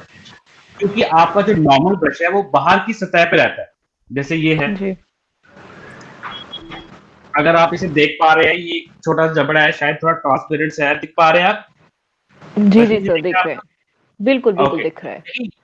हमारा जो नॉर्मल ब्रश है वो तो हो गया बाहर की सतहों के लिए, है ना। जी लेकिन ये जो स्पेस है, 2 दांतों के बीच की स्पेस, ये आपका नॉर्मल ब्रश क्लीन नहीं कर पाता। उसकी इतनी एक्सेसिबिलिटी नहीं है कि वो उन जगह तक पहुंच सके। उन जगह के लिए आपके पास दूसरा ऑप्शन है इंटरडेंटल ब्रश। ये भी नॉर्मल लाइफ में यूज करना चाहिए। ये दोनों भाई हैं, वो ये बड़ा भाई है और वो छोटा भाई है। बड़ा भाई बाहर की जगह को क्लीन करता है और जो छोटा भाई है वो दांतों के बीच में जाके उन जगह को क्लीन करता है। तो ये तो हो गया आपका थर्ड मोड ऑफ प्रोटेक्शन की आप वो ब्रश तो यूज करें ही करें, लेकिन रात को सोने से पहले इंटरडेंटल ब्रश लें और सारे दांतों में घुमा के दूसरा ब्रश करके कुल्ला करके सो जाए। तो आप अपने फ्यूचर में होने वाली डिजीज को 99% कम कर सकते हैं। फोर्थ स्टेप, आपको 1 साल में तो अपने डेंटिस्ट को विजिट करना ही चाहिए, क्योंकि जैसे मैं अभी बता रहा था, बहुत सारे आप जब तक सिम्टम्स नहीं आएंगे आप डेंटिस्ट के पास नहीं जाएंगे, लेकिन जब आपको सिम्टम आएगा तो आप डेंटिस्ट के पास जाएंगे। जब आपको सिम्टम आ गया, अब आप प्रिवेंटिव डेंटिस्ट्री के मोड से बाहर निकल गए, ग्रीन जोन से बाहर निकल गए, अब आप रेड जोन में आ गए। रेड जोन में अब आपके पैसे भी लगेंगे, आपको ट्रीटमेंट कराना पड़ेगा, वो सब सहना पड़ेगा जो एक आम बीमारी के लिए इंसान सहता है। तो रेड जोन टोटल डेंजर। हाँ, रेगुलर डेंटिस्ट के पास रेगुलर चेकअप रखना चाहिए। और फोर्थ प्रोटेक्शन जो है वो ये है कि हर 2 साल के बाद, देखिए हम एक दिन में 3 बार खाते हैं। इंसान को सरवाइव करने के लिए दिन में 3 मील लेने होते हैं, और अगर हम आज के लिए तो आप 2 मील भी ले तो चलेगा, क्योंकि हम हमारा जो हमारा वर्क स्टाइल है वो बदल चुका है। हम ज्यादा बैठने का काम करते हैं, लेकिन पहले थोड़ा जो ज्यादा वर्कआउट करते हैं उनको 3 मील चाहिए। एक इंसान अगर दिन में 3 बार खाता है तो 1 साल में 365 दिन हुए। आप 365 को मल्टीप्लाई करिए 3 के साथ तो 1095 फिगर आई। आपने 1 साल में अपने दांतों को 1095 बार चबाया, इस्तेमाल किया। मशीन को, है ना। फिर एक और साल ऐड कर दीजिए तो 2000 कुछ फिगर आएगी। जी 2 साल इस मशीन को इस्तेमाल करने के बाद अपने डेंटिस्ट के पास जाएं और उनको बोलो मेरे दांतों की सफाई कर दे, क्योंकि आपका ब्रश इतनी सफाई नहीं कर पाता जितना उसको करना चाहिए। फिर भी रेमनेंट आपके दांतों में रह ही जाते हैं, तब फिर भी आपके फूड पार्टिकल आपके दांतों में रह जाते हैं। तो फिर हम क्या करें? तो हर 2 साल के, वैसे किताब कहती है कि हमें 1 साल में अपने दांतों की सफाई करानी चाहिए, बट 1 साल छोड़ो, हम 2 साल लेके चलते हैं। अगर आपने सारे प्रिवेंटिव मोड अपनी लाइफ में अडॉप्ट किए हैं, आप ब्रश कर रहे हैं 2 बार, खाने के बाद कर रहे हैं, इंटरनल ब्रश कर रहे हैं, रेगुलर विजिट कर रहे हैं, तो 2 साल में अपने डेंटिस्ट के पास जाइए और अपने दांतों की सफाई कराइए। तो आप मानेंगे 99% आप सेफ है। अच्छा, ये तो होगी एक आम इंसान के लिए प्रिवेंशन की बात, लेकिन ये तो हम लाइफ की किसी भी एज पे शुरू कर सकते हैं। जैसे आप आज शुरू करते हैं, अरविंद जी आज शुरू करें, मैं आज शुरू करूं, लेकिन प्रिवेंटिव डेंटिस्ट्री का जो मॉड्यूल है ना, वो अर्ली लाइफ में स्टार्ट होता है। चाहे जिस दिन आपके दूध के दांत गिरे और उसकी जगह परमानेंट टीथ, जिसे हम पक्के दांत कहते हैं, आना शुरू होते हैं, उसी दिन से अगर हम उनको प्रोटेक्शन देना शुरू कर दें, तो ये जो प्रिवेंशन है इसको रीइंफोर्समेंट मिल जाता है। अब हम उसको पक्का कर सकते हैं। अभी तो देखिए, अभी इस एज, अगर 40 साल की उम्र में ये सब चीजें प्रैक्टिस करना शुरू करूंगा, तो 40 साल तक की उम्र में बहुत सारे नुकसान तो ऑलरेडी हो रखा होगा। मैं आज जागा हूं, बहुत सारा नुकसान हो चुका होगा। लेकिन अगर एक बच्चा जिसके दूध के दांत अब जाना शुरू हो रहे हैं और पक्के दांत आना शुरू हो रहे हैं, अगर उसी टाइम उसको हम वो प्रोटेक्शन देना शुरू करें, तो फिर हम ये चीज की गारंटी कर सकते हैं कि फ्यूचर में हम उस चीजों को बचा सकते हैं। और यही रोल है स्माइल फॉर जनरेशन का, यही हम लोग करते हैं, क्योंकि लोग एजुकेट नहीं है, हमारा काम है लोगों को एजुकेट करना। लोगों को पता नहीं, तो उनको एक होती है फेल्ट नीड, एक होती है अनफेल्ट नीड। फेल्ट नीड वो इसमें जैसे आपको दर्द हुई, आपको पता है मुझे डेंटिस्ट पर जाना पड़ेगा। अनफेल्ट नीड वो होती है कि आपको दर्द नहीं है लेकिन उस चीज की आपको जरूरत है, वो है प्रिवेंटिव डेंटिस्ट्री। आपको दर्द नहीं है लेकिन आपको जरूरत है, आपको जरूरत है क्योंकि आपको पेन होगी, वो आपकी फेल्ट नीड, आप महसूस कर सकते हो कि मुझे जरूरत है।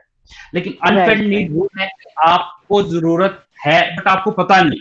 तो प्रिवेंटिव डेंटिस्ट्री इसी का बेसिस है, और स्माइल फॉर जनरेशन जो है वो यही काम करता है कि जो आपकी अनफेल्ट नीड है, जो आपको जरूरत है बट आपको पता नहीं, हम उसी नीड्स पे काम करते हैं। हम शुरू से लेके बच्चों के साथ काम करते हैं और तब तक उनके साथ रहते हैं जब तक वो सेल्फ सस्टेन ना हो जाए और वो सारी चीजें ना सीख ले और हम उनको उस तरह की सारी चीजें ना दे दें जो उनको जरूरत है, तब तक हम उनके साथ रहते हैं। ये स्माइल फॉर जनरेशन है। ओके सर, थोड़ा सा और इसका डिटेल आप बताइए। मतलब ये प्रोग्राम जैसे कोई लाइक अगर मैं इस प्रोग्राम को अपने मतलब ज्वाइन करती हूँ या इसका सर्विसेज लेती हूँ, तो ये मतलब कैसे काम करेगा? मतलब जस्ट ऐसे क्वेश्चन जानना चाहूंगी मैं आपसे।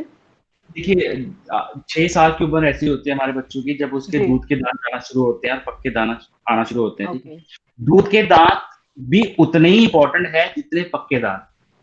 हम ह्यूमन जो है वो बाई डेंटिशन से गुजरता है, उसके दांत 2 बार आते हैं उसकी लाइफ में। पहले दांत 20 होते हैं जिसे हम दूध के दांत बोलते हैं। 20 दांत इसलिए एक तो छोटे छोटे होते हैं और क्योंकि बच्चे का मुंह छोटा होता है, जॉ साइज छोटा होता है, जबड़े का साइज छोटा होता है, इसलिए इनके 20 दांत मिले हैं। फिर वो 20 दांत जाते हैं और वो रिप्लेस होते हैं बड़े दांत की साइज के साथ, और साथ में उसके साथ साथ नंबर ऑफ टीथ भी बढ़ जाते हैं। ठीक है, तो दूध के दांत जितने अच्छे होंगे उतने ही आपके पक्के दांत होंगे, पहली शर्त। और अगर देखो दूध के दांत का साइकिल, जो दूध के दांत है उनका लाइफ स्पैन है 5 से 6 साल। अच्छा, 1.5 साल की उम्र में, 6 साल की उम्र में उसके दूध के दांत आना शुरू होते हैं और 1.5 साल में उसके पूरे दांत आ जाते हैं दूध के, और वो 6 साल में निकलना शुरू हो जाते हैं और ये 12 साल तक ऑलमोस्ट सारे दांत दूध के चले जाते हैं और पक्के दांत आ जाते हैं। ठीक है, जो दूध के दांत हैं कि उतने ही इंपॉर्टेंट है जितने पक्के दांत हैं, हमारे परमानेंट टीथ हैं। अगर आपके दूध के दांत खराब होंगे तो उसका इम्पैक्ट आपके परमानेंट टीथ पे पड़ेगा। तो हमारा काम है स्माइल फॉर जनरेशन कि सबसे पहले उनके दूध के दांतों को प्रिजर्व करें। हर एक दांत की उगने की उम्र होती है और हर एक दांत की शेड ऑफ की उम्र होती है, मतलब झड़ने की उम्र होती है जी। अगर वो कुदरती प्रोसेस में रहे, अपने टाइम पे ही निकले, कुदरत के प्रोसेस में रहने का मतलब ये है कि हम सेफ हैं। बट अगर किसी वजह से एक दांत है, जैसे हर एक दांत की उगने की उम्र है, एक दांत है जिसने उस बच्चे के मुंह में 12 साल तक रहना था बट वो 6 साल की उम्र में ही खराब हो चुका है, वो डेंटिस्ट के पास जाता है, वो उस दांत को निकलवा के आ जाता है। बच्चे का।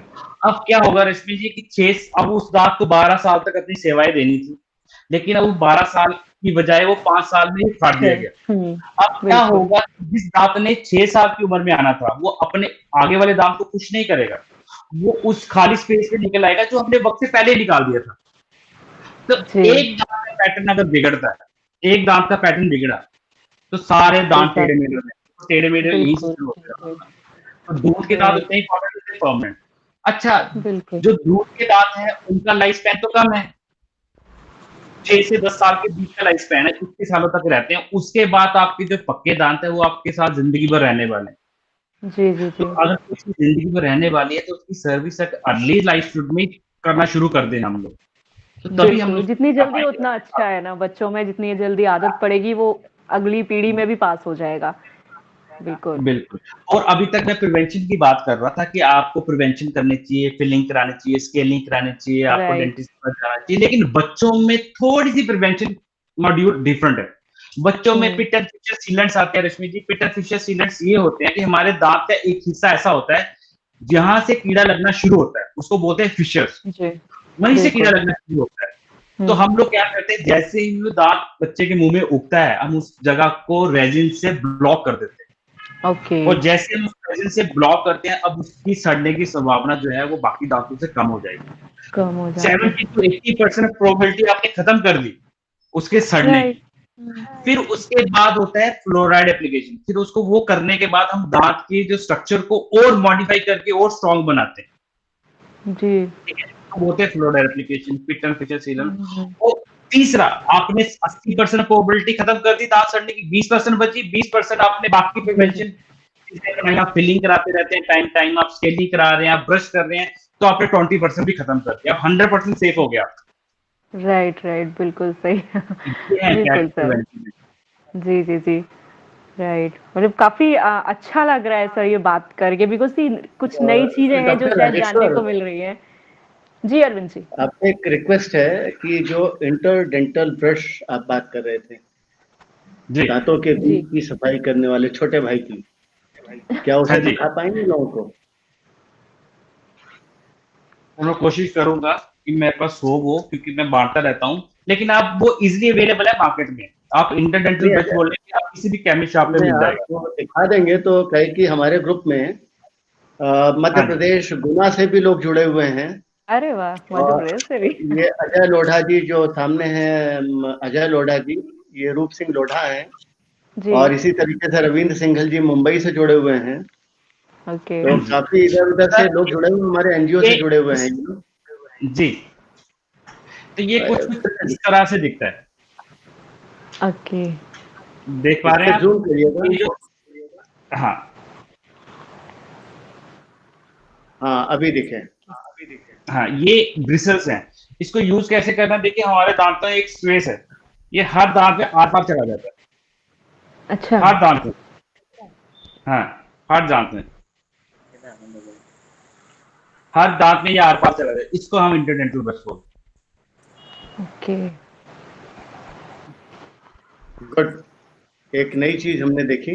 बिल्कुल नया है ये हैं। सर अभी हमारे रूप बिहार सिंह में जी, आप बहुत कुछ कुछ कहना चाहते हैं? रूप है। सिंह, आप कुछ कहना चाहते हैं, कुछ पूछना चाहते हैं डॉक्टर साहब से? सर अब क्या पूछी सर, मैंने तो सब सुन लिया सर, सब समझ गया सर। सब समझ गए? हाँ सर। तो आप गांव से लोगों को जोड़ेंगे हाँ इस सर, अभियान में? सर। हाँ सर। बिल्कुल जोड़ेंगे ना? हाँ बच्चे तक कितने लोगों की गिनती देंगे? 20-25 लोगों का देखिए काम क्या है कि आप उस अभियान के वहां के वो हैं, नेतृत्व करने वाले नेता, आप वहां के मुखिया हैं। ठीक है, अपने को म्यूट कर दीजिए रूप सिंह जी, अपनी आवाज बंद कर दीजिए वहां से।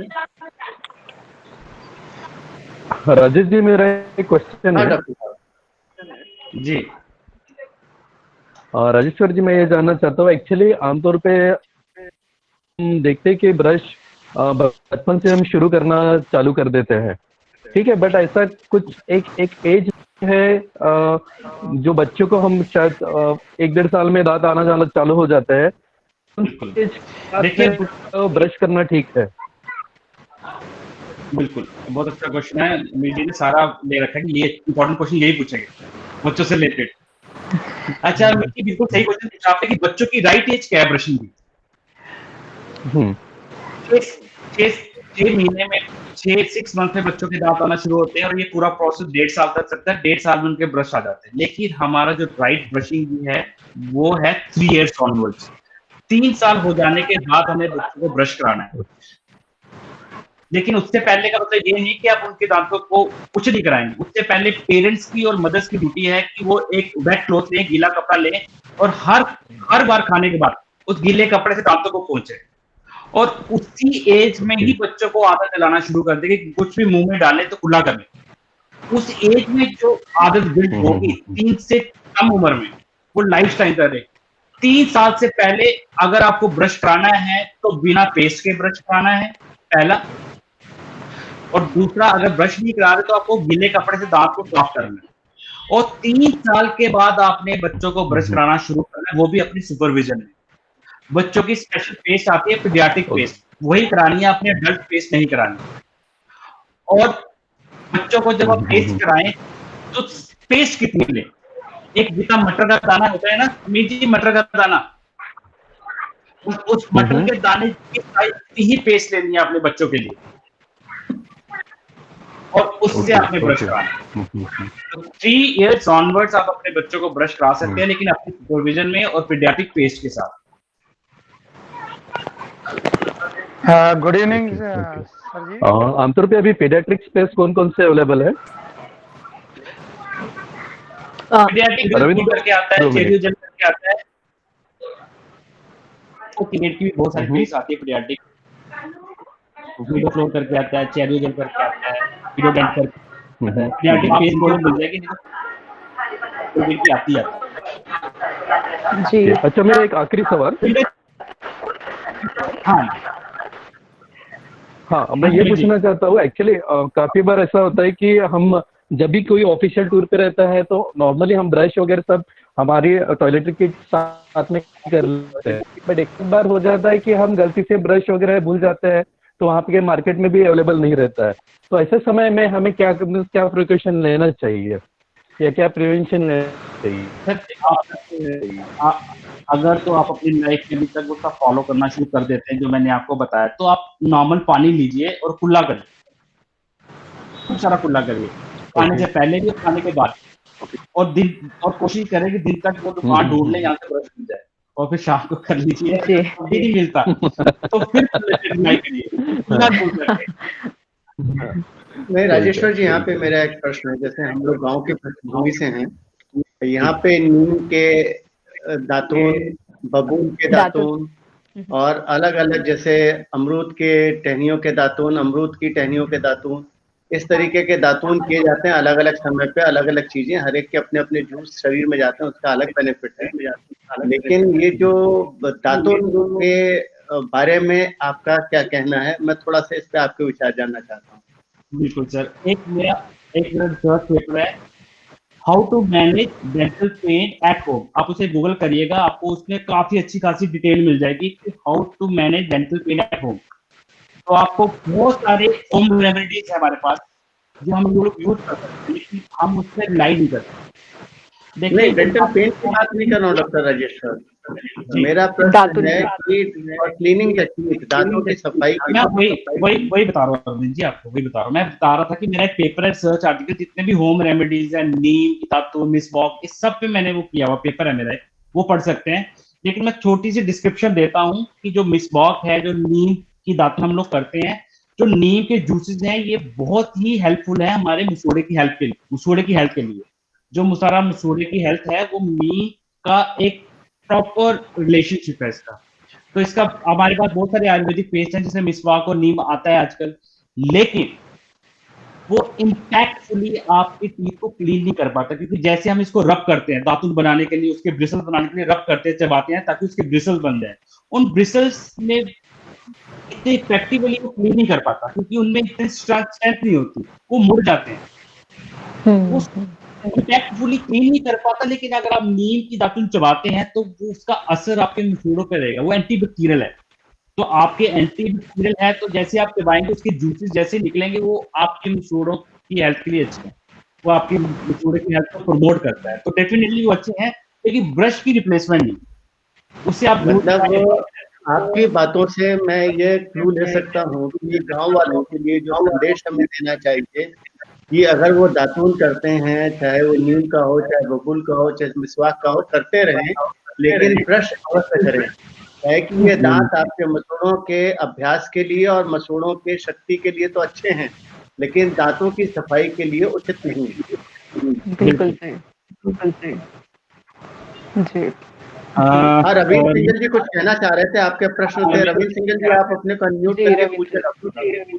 आप म्यूट भी करें और अपना कैमरा भी ऑन करें ताकि आप जी कैमरा ऑन करें तो काफी अच्छा लगेगा। गुड इवनिंग सर, शुभ संध्या सर जी। मेरा प्रश्न ये था कि एक्चुअली मुझे बीच में ना मेरे दांत ऊपर से टूट गए, जड़ अंदर ही है, वो दांत ऐसे हैं जो मेरे टूट गए हैं ऊपर से, जड़ अंदर ही है, जड़ अंदर ही है, तो उसका के लिए कुछ ट्रीटमेंट वगैरह कुछ है क्या? देखिए डिपेंड करता है कि आपका दांत तो टूटा है, लेकिन आपकी आप जैसे बता रहे कि आपकी रूट है लेकिन दांत टूटा है, अब आपका दांत का कितना पोर्शन टूटा है, 1/4 टूटा है, 3/4 टूटा है ना, तो कितना दांत, अगर आपका कितना दांत का है तो आप म्यूट कर दीजिए। नहीं है पूरा दांत, नहीं पूरा टूट गया, पूरा टूट गया। ओके ओके ठीक है, तो आप म्यूट कर लीजिए, मैं आपको बताता हूँ। ओके सर, एक मिनट लिखना कीजिए।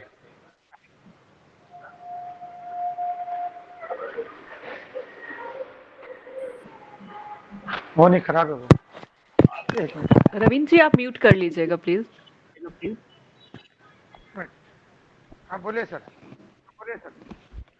हाँ जी, तो जैसे आप बता रहे हैं कि रूट बची है और आप चला गया, तो देखो आप तो रेड जोन में ही पहले तो आपके लिए, और दूसरा ये है कि अब आप उसको एक्सट्रैक्ट कराइए जल्दी से जल्दी। अभी अगर उसमें पेन नहीं है तो ये समझिए कि मुझे पेन करेगा भी नहीं, वो डेफिनेटली आपको पेन करेगा। हो सकता है रात को 11 या 12 बजे आपको पेन करे, तो वो आगे के जो 7-8 घंटे ऐसे होंगे आपकी लाइफ के, क्या बोलोगे कि ये मैंने पहले क्यों नहीं करा ली। तो उन 7-8 घंटे में जो पेन रहने से अच्छा है कि आप बिना पेन, अभी पेन नहीं है उसमें जाइए डेंटिस्ट के पास, अपने दांतों का एक्सट्रैक्ट करें ताकि वो जगह अच्छे से हील अप हो जाए और आप हाइजीन। एक सड़ा हुआ दांत भी बाकी दांतों को सड़ाता है क्योंकि उसमें सबसे ज्यादा है ना, तो आप जाइए अपने दांतों को एक्सट्रैक्ट कराएं ताकि जगह हाइजीन हो जाए। वैसे भी आपके काम तो आ नहीं रही खाने में, लेकिन आज दर्द नहीं करी इसका मतलब नहीं कि वो कल नहीं करेगी, बट अगर उसने रात को किया 5-6 घंटे के फिर आपको झेलना पड़ेगा, तो वो ना झेलने के लिए पहले प्रिवेंटिव मेजर लीजिए, जाइए एक्सट्रैक्ट कराइए और उस खाली जगह पे दांत जरूर लगवाइए, उसको खाली नहीं छोड़ना, ठीक है, उस पे दांत जरूर लगवाइए फटाफट जाकर। और ये काम भी प्रिवेंशन में आता है, समझो बिना दांत के नहीं रहना, दांत चाहिए। ओके ठीक है सर। मैं डायबिटिक हूं, उसके लिए कुछ प्रॉब्लम है क्या? जी सर, मैं डायबिटिक, तो उसके लिए कुछ प्रिकॉशन लेने पड़ेंगे क्या मुझे? सर डायबिटिक हो तो एक तो आप अपना डायबिटिक का टेस्ट करा लीजिए, शुगर टेस्ट करा लीजिए, और दूसरा आप मेडिकेशन में हैं? हाँ मेडिकेशन में हूँ। ठीक है, एक बार अपने फिजिशियन से कंसल्ट ले लीजिए कि मुझे भैया एक्सट्रैक्ट कराना, हो जाता है एक्सट्रैक्ट, हो जाती है डायबिटीज की। ओके, एक एक्सट्रैक्ट ले लीजिए, आप एडवाइस लीजिए, आप एक्सट्रैक्ट करना ले लीजिए, खा लीजिए, हो जाता है। ओके सर, जी जी, ओके। डॉक्टर राजेश्वर, एक क्वेश्चन है मुझे भी। एक नोन है हमारे, ठीक है, एंड उनके जो उनका बेबी है, baby is a special child. तो स्पेशल चाइल्ड का, अगर जैसे आप तो डॉक्टर हो, आपका पाला पड़ता ही रहता है इन बच्चों के साथ। जो नॉर्मल बच्चे हैं जब इतना प्रॉब्लम करते हैं, तो स्पेशल चाइल्ड तो उसे 10 टाइम ज्यादा प्रॉब्लम करते हैं। तो उनके लिए भी प्रिवेंशन को लेके कुछ है हमारे पास? सर जी, उनके लिए तो सबसे बेस्ट है स्माइल 5 जनरेशन का प्रोग्राम। उनको शुरू में सौंप देना चाहिए, उनको शुरू में प्रिवेंशन मोड में रखना चाहिए, क्योंकि स्पेशल चाइल्ड ऐसे होते हैं जिनको हमेशा केयर की जरूरत रहती है। अगर वो 6 साल का है, 2 साल का है, तो भी केयर चाहिए, और अगर वो 20 साल का है उसको तो भी केयर चाहिए, और अगर वो 30 साल का है उसको तो भी केयर चाहिए। अगर किसी इंसान को हमेशा केयर चाहिए तो डेफिनेटली वो हर चीज तो बेनिफिट नहीं कर पाएगा, वो हर चीज अपने आप तो नहीं कर पाता होगा, तो वो अपने आप से वो सारी हाइजीन मेजर भी नहीं अपना पाएगा, वो ब्रश नहीं कर पाएगा, हर चीज उस बच्चे को बोलनी पड़ेगी। तो ऐसे बच्चों के लिए शुरू से ही प्रिवेंशन मोड पे रखना चाहिए। उनके लिए सबसे बेस्ट पॉलिसी है प्रिवेंशन, क्योंकि उनको और बड़े सारे चैलेंजेस फेस करने होते हैं अपनी लाइफ में। एक स्पेशल चाइल्ड को खाना खाने का चैलेंज, काम करने का चैलेंज, अपने आप को एक सेल्फ स्टैंड करने का चैलेंज, बहुत तरह के चैलेंज होते हैं एक स्पेशल चाइल्ड को। उसके साथ साथ अगर उसको ये सब चीजें भी फेस करनी पड़ती ही है, क्योंकि मेरे पास जब भी कोई स्पेशल चाइल्ड आता तो आप मानेंगे नहीं, चिल्ड्रन उनका एक दांत नहीं खराब होता। स्पेशल चाइल्ड जब भी मेरे पास आते हैं पेरेंट्स, क्योंकि वो सारे हम एक जैसे तो हैं, हम नहीं जाते डेंटिस्ट के पास एडल्ट चेकअप के लिए। स्पेशल चाइल्ड है तो उसको स्पेशल डॉक्टर के पास तो ले जाएंगे, बट उसकी बाकी सेगमेंट को इग्नोर कर देंगे। और जब मेरे पास कभी भी कोई स्पेशल चाइल्ड आता है तो आप माने उसका एक दांत भी खराब होता है, उसके ऑलमोस्ट सारे दांत खराब हो चुके होते हैं, क्योंकि आपके मसल प्रॉपर वर्क नहीं करते, आप कुल्ला नहीं कर पाते, आप ब्रश नहीं कर पाते, और ना ही पेरेंट्स इतना ध्यान देते कि उनको बार बार कराएं। आप उनके पेरेंट्स को डेंटिस्ट के पास नहीं ले जाते।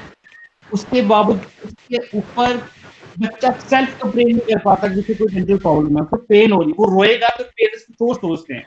तो उससे सबसे इम्पोर्टेंट ये है कि आप उनको शुरू से ही डेंटल प्रिवेंटिव डेंटिस्ट्री पे करें, लेकिन उसके लिए चाहिए अवेयरनेस, जागरूकता। उन डॉक्टर्स को भी जो डॉक्टर्स हैंडल करते हैं स्पेशल चाइल्ड को, और पेरेंट्स को भी। पेरेंट्स की प्रॉपर काउंसलिंग होनी चाहिए, उनको बताना चाहिए कि आपको किस तरह की नीड्स हैं, आप मिलिए डॉक्टर से जाकर, ताकि राइट फ्रॉम बिगिनिंग बच्चा अगर स्पेशल चाइल्ड है, अगर वो 6 साल का हमारे पास आता है तो हम तो क्लियर कर सकते हैं, अगर वो 15 साल में आएगा तो बहुत सारे काम खराब हो चुके होंगे। ऐसे पेशेंट को हैंडल करना क्लिनिक पे बहुत मुश्किल है, और ऐसे बच्चों को अगर आपको ट्रीटमेंट कराना है स्पेशल चाइल्ड का तो वो बहुत कॉस्ट इन्वॉल्व है, क्योंकि वो नॉर्मल सिचुएशन में ट्रीटमेंट होना मुमकिन नहीं है। ऐसे सिचुएशन में हम किसी बच्चे को हैंडल करने के लिए हमें जीव में करना पड़ता है, मतलब जनरल एनेस्थीसिया पूरा बेहोश करके, बहुत सारे कॉम्प्लिकेशन होते हैं। तो स्पेशल चाइल्ड को शुरू से ही प्रिवेंशन मोड में रहना चाहिए। जी सुरेंद्र जी। बिल्कुल बिल्कुल, क्योंकि बच्चों में डेंटल को लेके बहुत बड़ा फोबिया होता है, डेंटिस्ट के पास जाना ये सुन के ही वो डर जाते हैं। सर बड़ों को भी होता है सर, देखो ना हमारे साथ रविंदर जी बैठे हुए हैं, उनकी दो दांत की जाड़ी है, लेकिन वो तक गए। बिल्कुल समझ सकते हो सर, फोबिया तो ये रविंदर की बात की हम ऐसे बात कर रहे थे, ये सब हमारा जो कल्चर है ना, हम सब एक जैसे हैं, हम नहीं चाहते जब तक हमें पेन नहीं होगा। मैं तभी इनको बता रहा था कि आप पेन का वेट ना करें, पहले जाके खा लें, लेकिन हम यूजली तभी जाते हैं जब पेन होगा, फिर हम जाएंगे। और एक और चीज होती है इसमें ना जी, बहुत एक दांत को खराब होने में 5-6 साल लग गए, तभी हमने परवाह नहीं करी। 2-4 दिन हल्का हल्का पेन हुआ, हमने तब भी नहीं टेंशन ली, लेकिन जब वो वेट करते रहते हैं ना, बैठ नहीं सकते, फिर वो डॉक्टर के पास जाएंगे, और उसके बाद पेशेंट एडमिट रहता है कि अब डॉक्टर का हाथ लग गया, अब तो मुझे इंस्टेंट रिलीफ मिलना चाहिए। अब ये है सर, बिल्कुल आई एग्री। ऐसे में क्या होता है कि रिलीफ तो आपको धीरे धीरे लगा, डॉक्टर तो मेडिसिन देगा, अपने ट्रीटमेंट जो प्रोटोकॉल है उसको फॉलो करेगा, लेकिन बाकी सारा काम आपकी बॉडी करेगी। अगर आपने बॉडी को 6 महीने सड़ने दिया तो वो 2-4 दिन तो लेगी हील होने में। तो वो एक पेन शुरू होता है, 2-4 दिन सहनी पड़ती है पेन, वो पेन ना सहनी पड़े, इसलिए हम लोग प्रिवेंशन की बात कर रहे हैं। बिल्कुल, प्रिवेंशन तो बहुत इम्पोर्टेंट है। मतलब आज के टाइम पे तो हम बोलते हैं ना, प्रिवेंशन पे ही जी रहे हैं, कह सकते हैं। लाइक अगर हम कोरोना वाला टाइम देख रहे हैं, कोरोना का अभी तो कोई क्योर नहीं है, कोई वैक्सीन नहीं बनी है, बट हम कर क्या रहे हैं, प्रिवेंशन कर रहे हैं ना, राइट। तभी हम अभी आज बैठे हुए हैं इस कॉल में। हाँ, हम हैंड सैनिटाइजर यूज करते हैं, सोशल डिस्टेंसिंग कर रहे हैं, इवन मास्क पहन रहे हैं, प्रॉपर हर चीज चल रही है। इवन बोलते हैं कि हम कभी, आपने शायद सब्जियों को भी इतने अच्छे से धोया नहीं होगा जितना हम अभी कर रहे हैं। एंड उस चीज में होता क्या है कि जो सीजनल बीमारियां होती थी, वायरल हो गया, फ्लू हो रहा है, कभी सर्दी जुकाम हो रही है, तो अभी आज के टाइम पे ना, मतलब कोरोना इतना बड़ा वो हो गया कि ये सब बीमारियां अपने आप सही हो गई हैं। मतलब एक बोलते हैं ना कि हर चीज के दो पहलू होते हैं, तो कोरोना का बुरा पहलू है of course, but the best part is कि लोग सफाई करना सीख गए हैं। एंड उस सफाई के चलते, मतलब आई एम श्योर कि सभी लोग एग्री करेंगे इस बात पे कि प्रिवेंशन लेते लेते ही हम बहुत सारी चीजें होते हैं ना, बीमारियों से बच रहे हैं। सो वो ये कि जस्ट मतलब कि हमें कोई वेट नहीं करना चाहिए ना, मतलब मेरे हिसाब से मुझे लगता है कि प्रिवेंशन एक ऐसी चीज है कि हमें कोरोना का वेट कर रहे थे हम शायद इतने टाइम से कि सफाई करना सीख जाएं है ना तो वही बिल्कुल कोरोना सिखा ने दिया। हमें टॉपिक दिया है डिबेट के लिए, वो है प्रिवेंशन। राइट, हमने बिल्कुल मुझे लगता है इससे पहले ना तो कोई क्वारंटीन वर्ड जानता था। ये मेरे जब मैं पोस्ट ग्रेजुएशन का एग्जाम दिया था फर्स्ट तो मेरे टाइम को सुना शॉक हुआ है। लगा था क्वारंटीन का। तो जी लेकिन आज सारे दुनिया क्वारंटीन वर्ड का मतलब जानती है, प्रिवेंशन का मतलब जानती है, मास्क पहनिए। अगर देखो राइट मास्क पहनने की आपने बात के लिए बिल्कुल सही कही कि हम लोग जो नॉर्मल छोटी मोटी कम्युनिकेबल डिजीज होती थी ना, viral bacterial infection, throat infection, इनसे आप बच गए। बट अगर गवर्नमेंट एंडोर्स करती है इसको, गवर्नमेंट एंडोर्स करती, एड देती कि आपको रोज करना, तो लोग नहीं करते। ये एक डर है, इस डर की वजह से ही लोगों ने करना किया और उसका इम्पैक्ट डेफिनेटली पॉजिटिव पड़ा। जो सीजनल बीमारियां थी ना, वो बिल्कुल खत्म हो हाँ गई। वो देखने ही नहीं मिलती है, अब लोग बहुत कम होते हैं, धूल नहीं जा रही है। हाँ रश्मि जी, आपने जो बात कही अभी, जी उसमें एक चीज खाली निवेदन है मेरा, आप इसको आगे जी की जब हम लोग करेंगे उसमें, आपने एक शब्द का प्रयोग किया, सोशल डिस्टेंसिंग। जी मैं उसको बड़ी आपत्तिपूर्ण तरीके से लेता हूँ। कारण है कि अगर सोशल जी डिस्टेंसिंग होती तो हमारा आप बातचीत नहीं कर रहे होते बिल्कुल और हम बिल्कुल। लोग इतने लोग जुड़े नहीं होते। मैंने इसको अपने YouTube में बोला भी हुआ है, अच्छा फिजिकल डिस्टेंसिंग, शारीरिक दूरी। हाँ कहे कि हाँ, एग्जैक्टली सर, शारीरिक दूरी हम मतलब बनाए बोलते रखें। ना कि अर्थ हम वही है लोग बस। सोशल डिस्टेंसिंग कर देंगे तो हम लोग एक हाँ दूसरे को भूल जाएंगे आने वाले दिनों में। बिल्कुल बिल्कुल, आई टोटली एग्री सर। बिल्कुल आप जो बोल रहे हैं ना वो फिजिकल डिस्टेंस, बिल्कुल। तो मतलब होता है ना वो वर्ड एक्चुअली दिमाग में इतना ज्यादा चढ़ा हुआ है, आप समझ सकते होगे है ना कि नहीं, ये मोदी जी क्वारंटीन ने ये बंद सब। कर दिया, अगर आप ध्यान दें। अच्छा हाँ, ओके मोदी ओके, जी बिल्कुल अब मैं अपना वर्ड वापस लेती हूँ शारीरिक दूरी बोलते हैं और जी या 2 गज की दूरी बोलते हैं। बिल्कुल बिल्कुल, मैंने 2 गज की यूट्यूब दूरी वीडियो मास्क है इसी जरूरी तरीके से पहुंचवाया है लोगों से बात करके। जी कारण जी है कि सामाजिक दूरी शरीर में हमारे दिमाग में जाएगी, जैसे अभी डॉक्टर राइट राजेश्वर एक्सप्लेन कर रहे थे, हैबिट। जैसे जैसे हम हम्म इन शब्दों के आदी हो जाएंगे सोशल डिस्टेंसिंग के, तो हम जी आपस में एक दूसरे से वैसे ही अलग होते जा रहे हैं और अलग हो जाएंगे। जबकि हमें हाँ समाज में आपस में एक दूसरे से जुड़ना है। तो फिजिकल बिल्कुल डिस्टेंसिंग, जो कि हमारा सनातनी संस्कृति और सोच भी कहती है जी कि शारीरिक दूरी बनाए रखें और प्रणाम हम्म करें और गले नमस्ते से लग करें करके हाथ ना करें, तो वो ना करें। जी तो हम वापस अपने बेसिक्स पे आते हैं। हाँ, बिल्कुल डॉक्टर बिल्कुल आपने बिल्कुल बहुत अच्छे से एक्सप्लेन किया। खाली एक चीज मेरा आपसे निवेदन हाँ है। हाँ हाँ बिल्कुल सर, बिल्कुल आप बिल्कुल सही बोल रहे हो। आके सोशल डिस्टेंसिंग अगर हो जाएगी तो सोशल वर्ड ऐसा हो गया ना कि मतलब बोलते हैं ना कि सब अलग अलग ही हो जाएंगे। सो इट्स लाइक अ नहीं फिजिकल डिस्टेंसिंग, डॉक्टर जो मेरा राजेश्वर, कहने का बेसिकली तात्पर्य था ये इसमें बेसिकली क्या हुआ है कि रश्मि जी की भी गलती नहीं है। जब WHO हाँ ने इसको अनाउंस किया और प्रिकॉशनरी मेजर्स अनाउंस किए थे, तो उन्होंने जी पहले सोशल वर्ड ही डिस्टेंसिंग ही यही वर्ड था यूज क्या किया, बिल्कुल उसके सही कह रहे हैं बाद आप। डिबेट, उसके बाद फिजिकल डिस्टेंसिंग का वर्ड यूज करने लगे हम। नहीं, बिल्कुल। तुरंत ही उस अरविंद पे से बहुत जंप अच्छा सोशल हो किया गया। डिस्टेंसिंग आपने हो ही कहा, नहीं सकती इंडिया ये में, बहुत अच्छा है कहा ना? अभी कि मेरा आपसे फिजिकल डिस्टेंसिंग का better doctor word rather Rajeshwar, than social distancing। आपसे निवेदन है कि जी हम अगले YouTube वीडियो में कुछ जी स्लाइड प्रेजेंटेशन अगर संभव हो सके तो जी केस जी स्टडी के ऊपर जो बच्चों से लेकर के हैं उस तरीके से अगर रख सकें तो मेरे को लगता है उसका ज्यादा इम्पैक्ट होगा। क्या है कि अभी जैसा हमारा आपका तय हुआ था, सबके भी संज्ञान में जी आना चाहिए कि हम इसको YouTube पे भी अपलोड कर रहे हैं, एनजीओ की तरफ से भी और संभवतः आपकी तरफ से भी YouTube पे अपलोड बिल्कुल होगा, दोनों तरफ। जी तो हम जब दोनों तरफ से अपलोड करेंगे, जैसा कि शैलेंद्र जी से भी बात हुई है, तो निवेदन है कि हम दोनों एक दूसरे को बोले कि आप वहां पे भी देख सकते हैं, यहाँ पे भी देख सकते हैं। और दूसरा मैं जो चाह रहा हूँ, अगला जो यूट्यूब हम लोग ये वेबिनार करें, उसमें ये प्रेजेंटेशंस अगर आते हैं गांव को लेकर के और गरीब लोगों को लेकर के और कॉस्ट इफेक्टिव, जैसे आपने बताया प्रिवेंटिव और ये जो क्यूरेटिव, उसमें कॉस्ट डिफरेंस एनालिसिस भी अगर आप डाल सकें आप उस जी टेबल में, तो क्या होगा कि एक बेसिक आदमी की समझ में आता है कि कितना कॉस्ट डिफरेंस है और over the period of time उससे कितने बेनिफिट हैं। ये मेरे को लगता है कि आप इस चीज को कर सकते हैं और अगर इस चीज को करते हैं तो इससे ज्यादा लाभ मिलेगा। जी जरूर जी बिल्कुल अरविंद जी। हाँ, और एक मेरा भी सजेशन है कि एक्चुअली वर्किंग डे पे हमें टालना चाहिए एक्चुअली वेबिनार, जहाँ तक है पॉसिबल कि छुट्टी का दिन हो तो संडे बेटर रहेगा। जी बिल्कुल अमित जी, सही बोल रहे हैं आप। Right, okay. सो किसी का और कोई क्वेश्चन अगर क्योंकि कुछ आज हमने पूछना काफी चाहता है? सारे लोगों जी। को हमेशा जी जी बोलिए अमित जी। काफी सारे ने इनविटेशन सेंड किया था, बट सबका मैक्सिमम लोगों का वही रिप्लाई आया कि सर वर्किंग डे है और शाम को हमारी क्लोजिंग रहती है, मंथ है, इसकी वजह से शायद आना मुश्किल है। 31 अक्टूबर। हाँ, तो अगर ऐसा ना करते हुए अगर कहीं संडे या कोई और भी हमें जो दिन मिल रहा है, कभी छुट्टी मिल जाती है, तो ऐसे दिन अगर वेबिनार रखते हैं तो हमारे लिए संभवतः मेरे ख्याल से अच्छा ही रहेगा हमारे भविष्य के लिए। बिल्कुल बिल्कुल, तो नेक्स्ट टाइम हम वीकेंड भविष्य का में प्लान कर होने सकते वाले हैं। कोई भी वेबिनार रहेंगे तो छुट्टी के भी लेने की कोशिश करते हैं। बिल्कुल बिल्कुल बिल्कुल।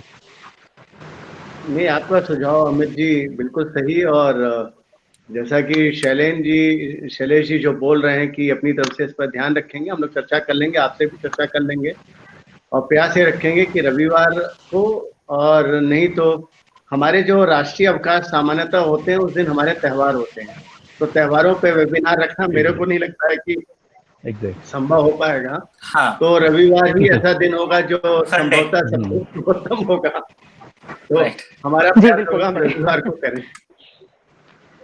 जी अब ओके। इस बार हमारा ये भी प्रॉब्लम हुआ है कि एक्चुअली मंथ एंड भी है और शाम का समय क्लोजिंग। राइट। आप कुछ कह रहे थे? बोलिए अमित जी। नहीं, मैं ये कह रहा था कि अब अगर प्रश्न नहीं हाँ है अरविंद तो जी, आप अब कुछ मेरे कह को रहे लगता है कि हाँ, मैं कह रहा हूँ कि अब प्रश्न हो गए हैं तो इस वेबिनार को मेरे को लगता है कि जी यहाँ पे समाप्त करना चाहिए बिल्कुल और अगले बिल्कुल वेबिनार के लिए फिर हम लोग विराम दिया तैयारी जाए। करें। हाँ, जी बिल्कुल बिल्कुल। काफी अच्छा लगा, मतलब बिल्कुल बिल्कुल हमने बिल्कुल। इतनी चर्चा की, बहुत कुछ जानने को मिला है। So thank you so much Rajeshwar sir. आपने मतलब बहुत अच्छी अच्छी चीजें बताई जो शायद हमें पहले नहीं पता थी कि लाइक हमें कैसे करना चाहिए, वरना जनरली हमारा थॉट प्रोसेस यही होता था कि सबसे पहले उठ के ब्रश करना है और फिर खाने के बाद कोई मैटर ही नहीं होता था। बट अभी पता चला कि नहीं, ऐसे भी करना है। So thank you so much and thank you Arvind ji, thank you Amit ji, thank you everyone for joining and बहुत अच्छा लगा। ठीक है, सो मैं ये कॉल को यहीं समाप्त कर रही हूँ। मिलते हैं फिर, ठीक है। Thank you so much. जय श्री राम। जय श्री राम अरविंद जी, जय श्री राम। जय श्री राम।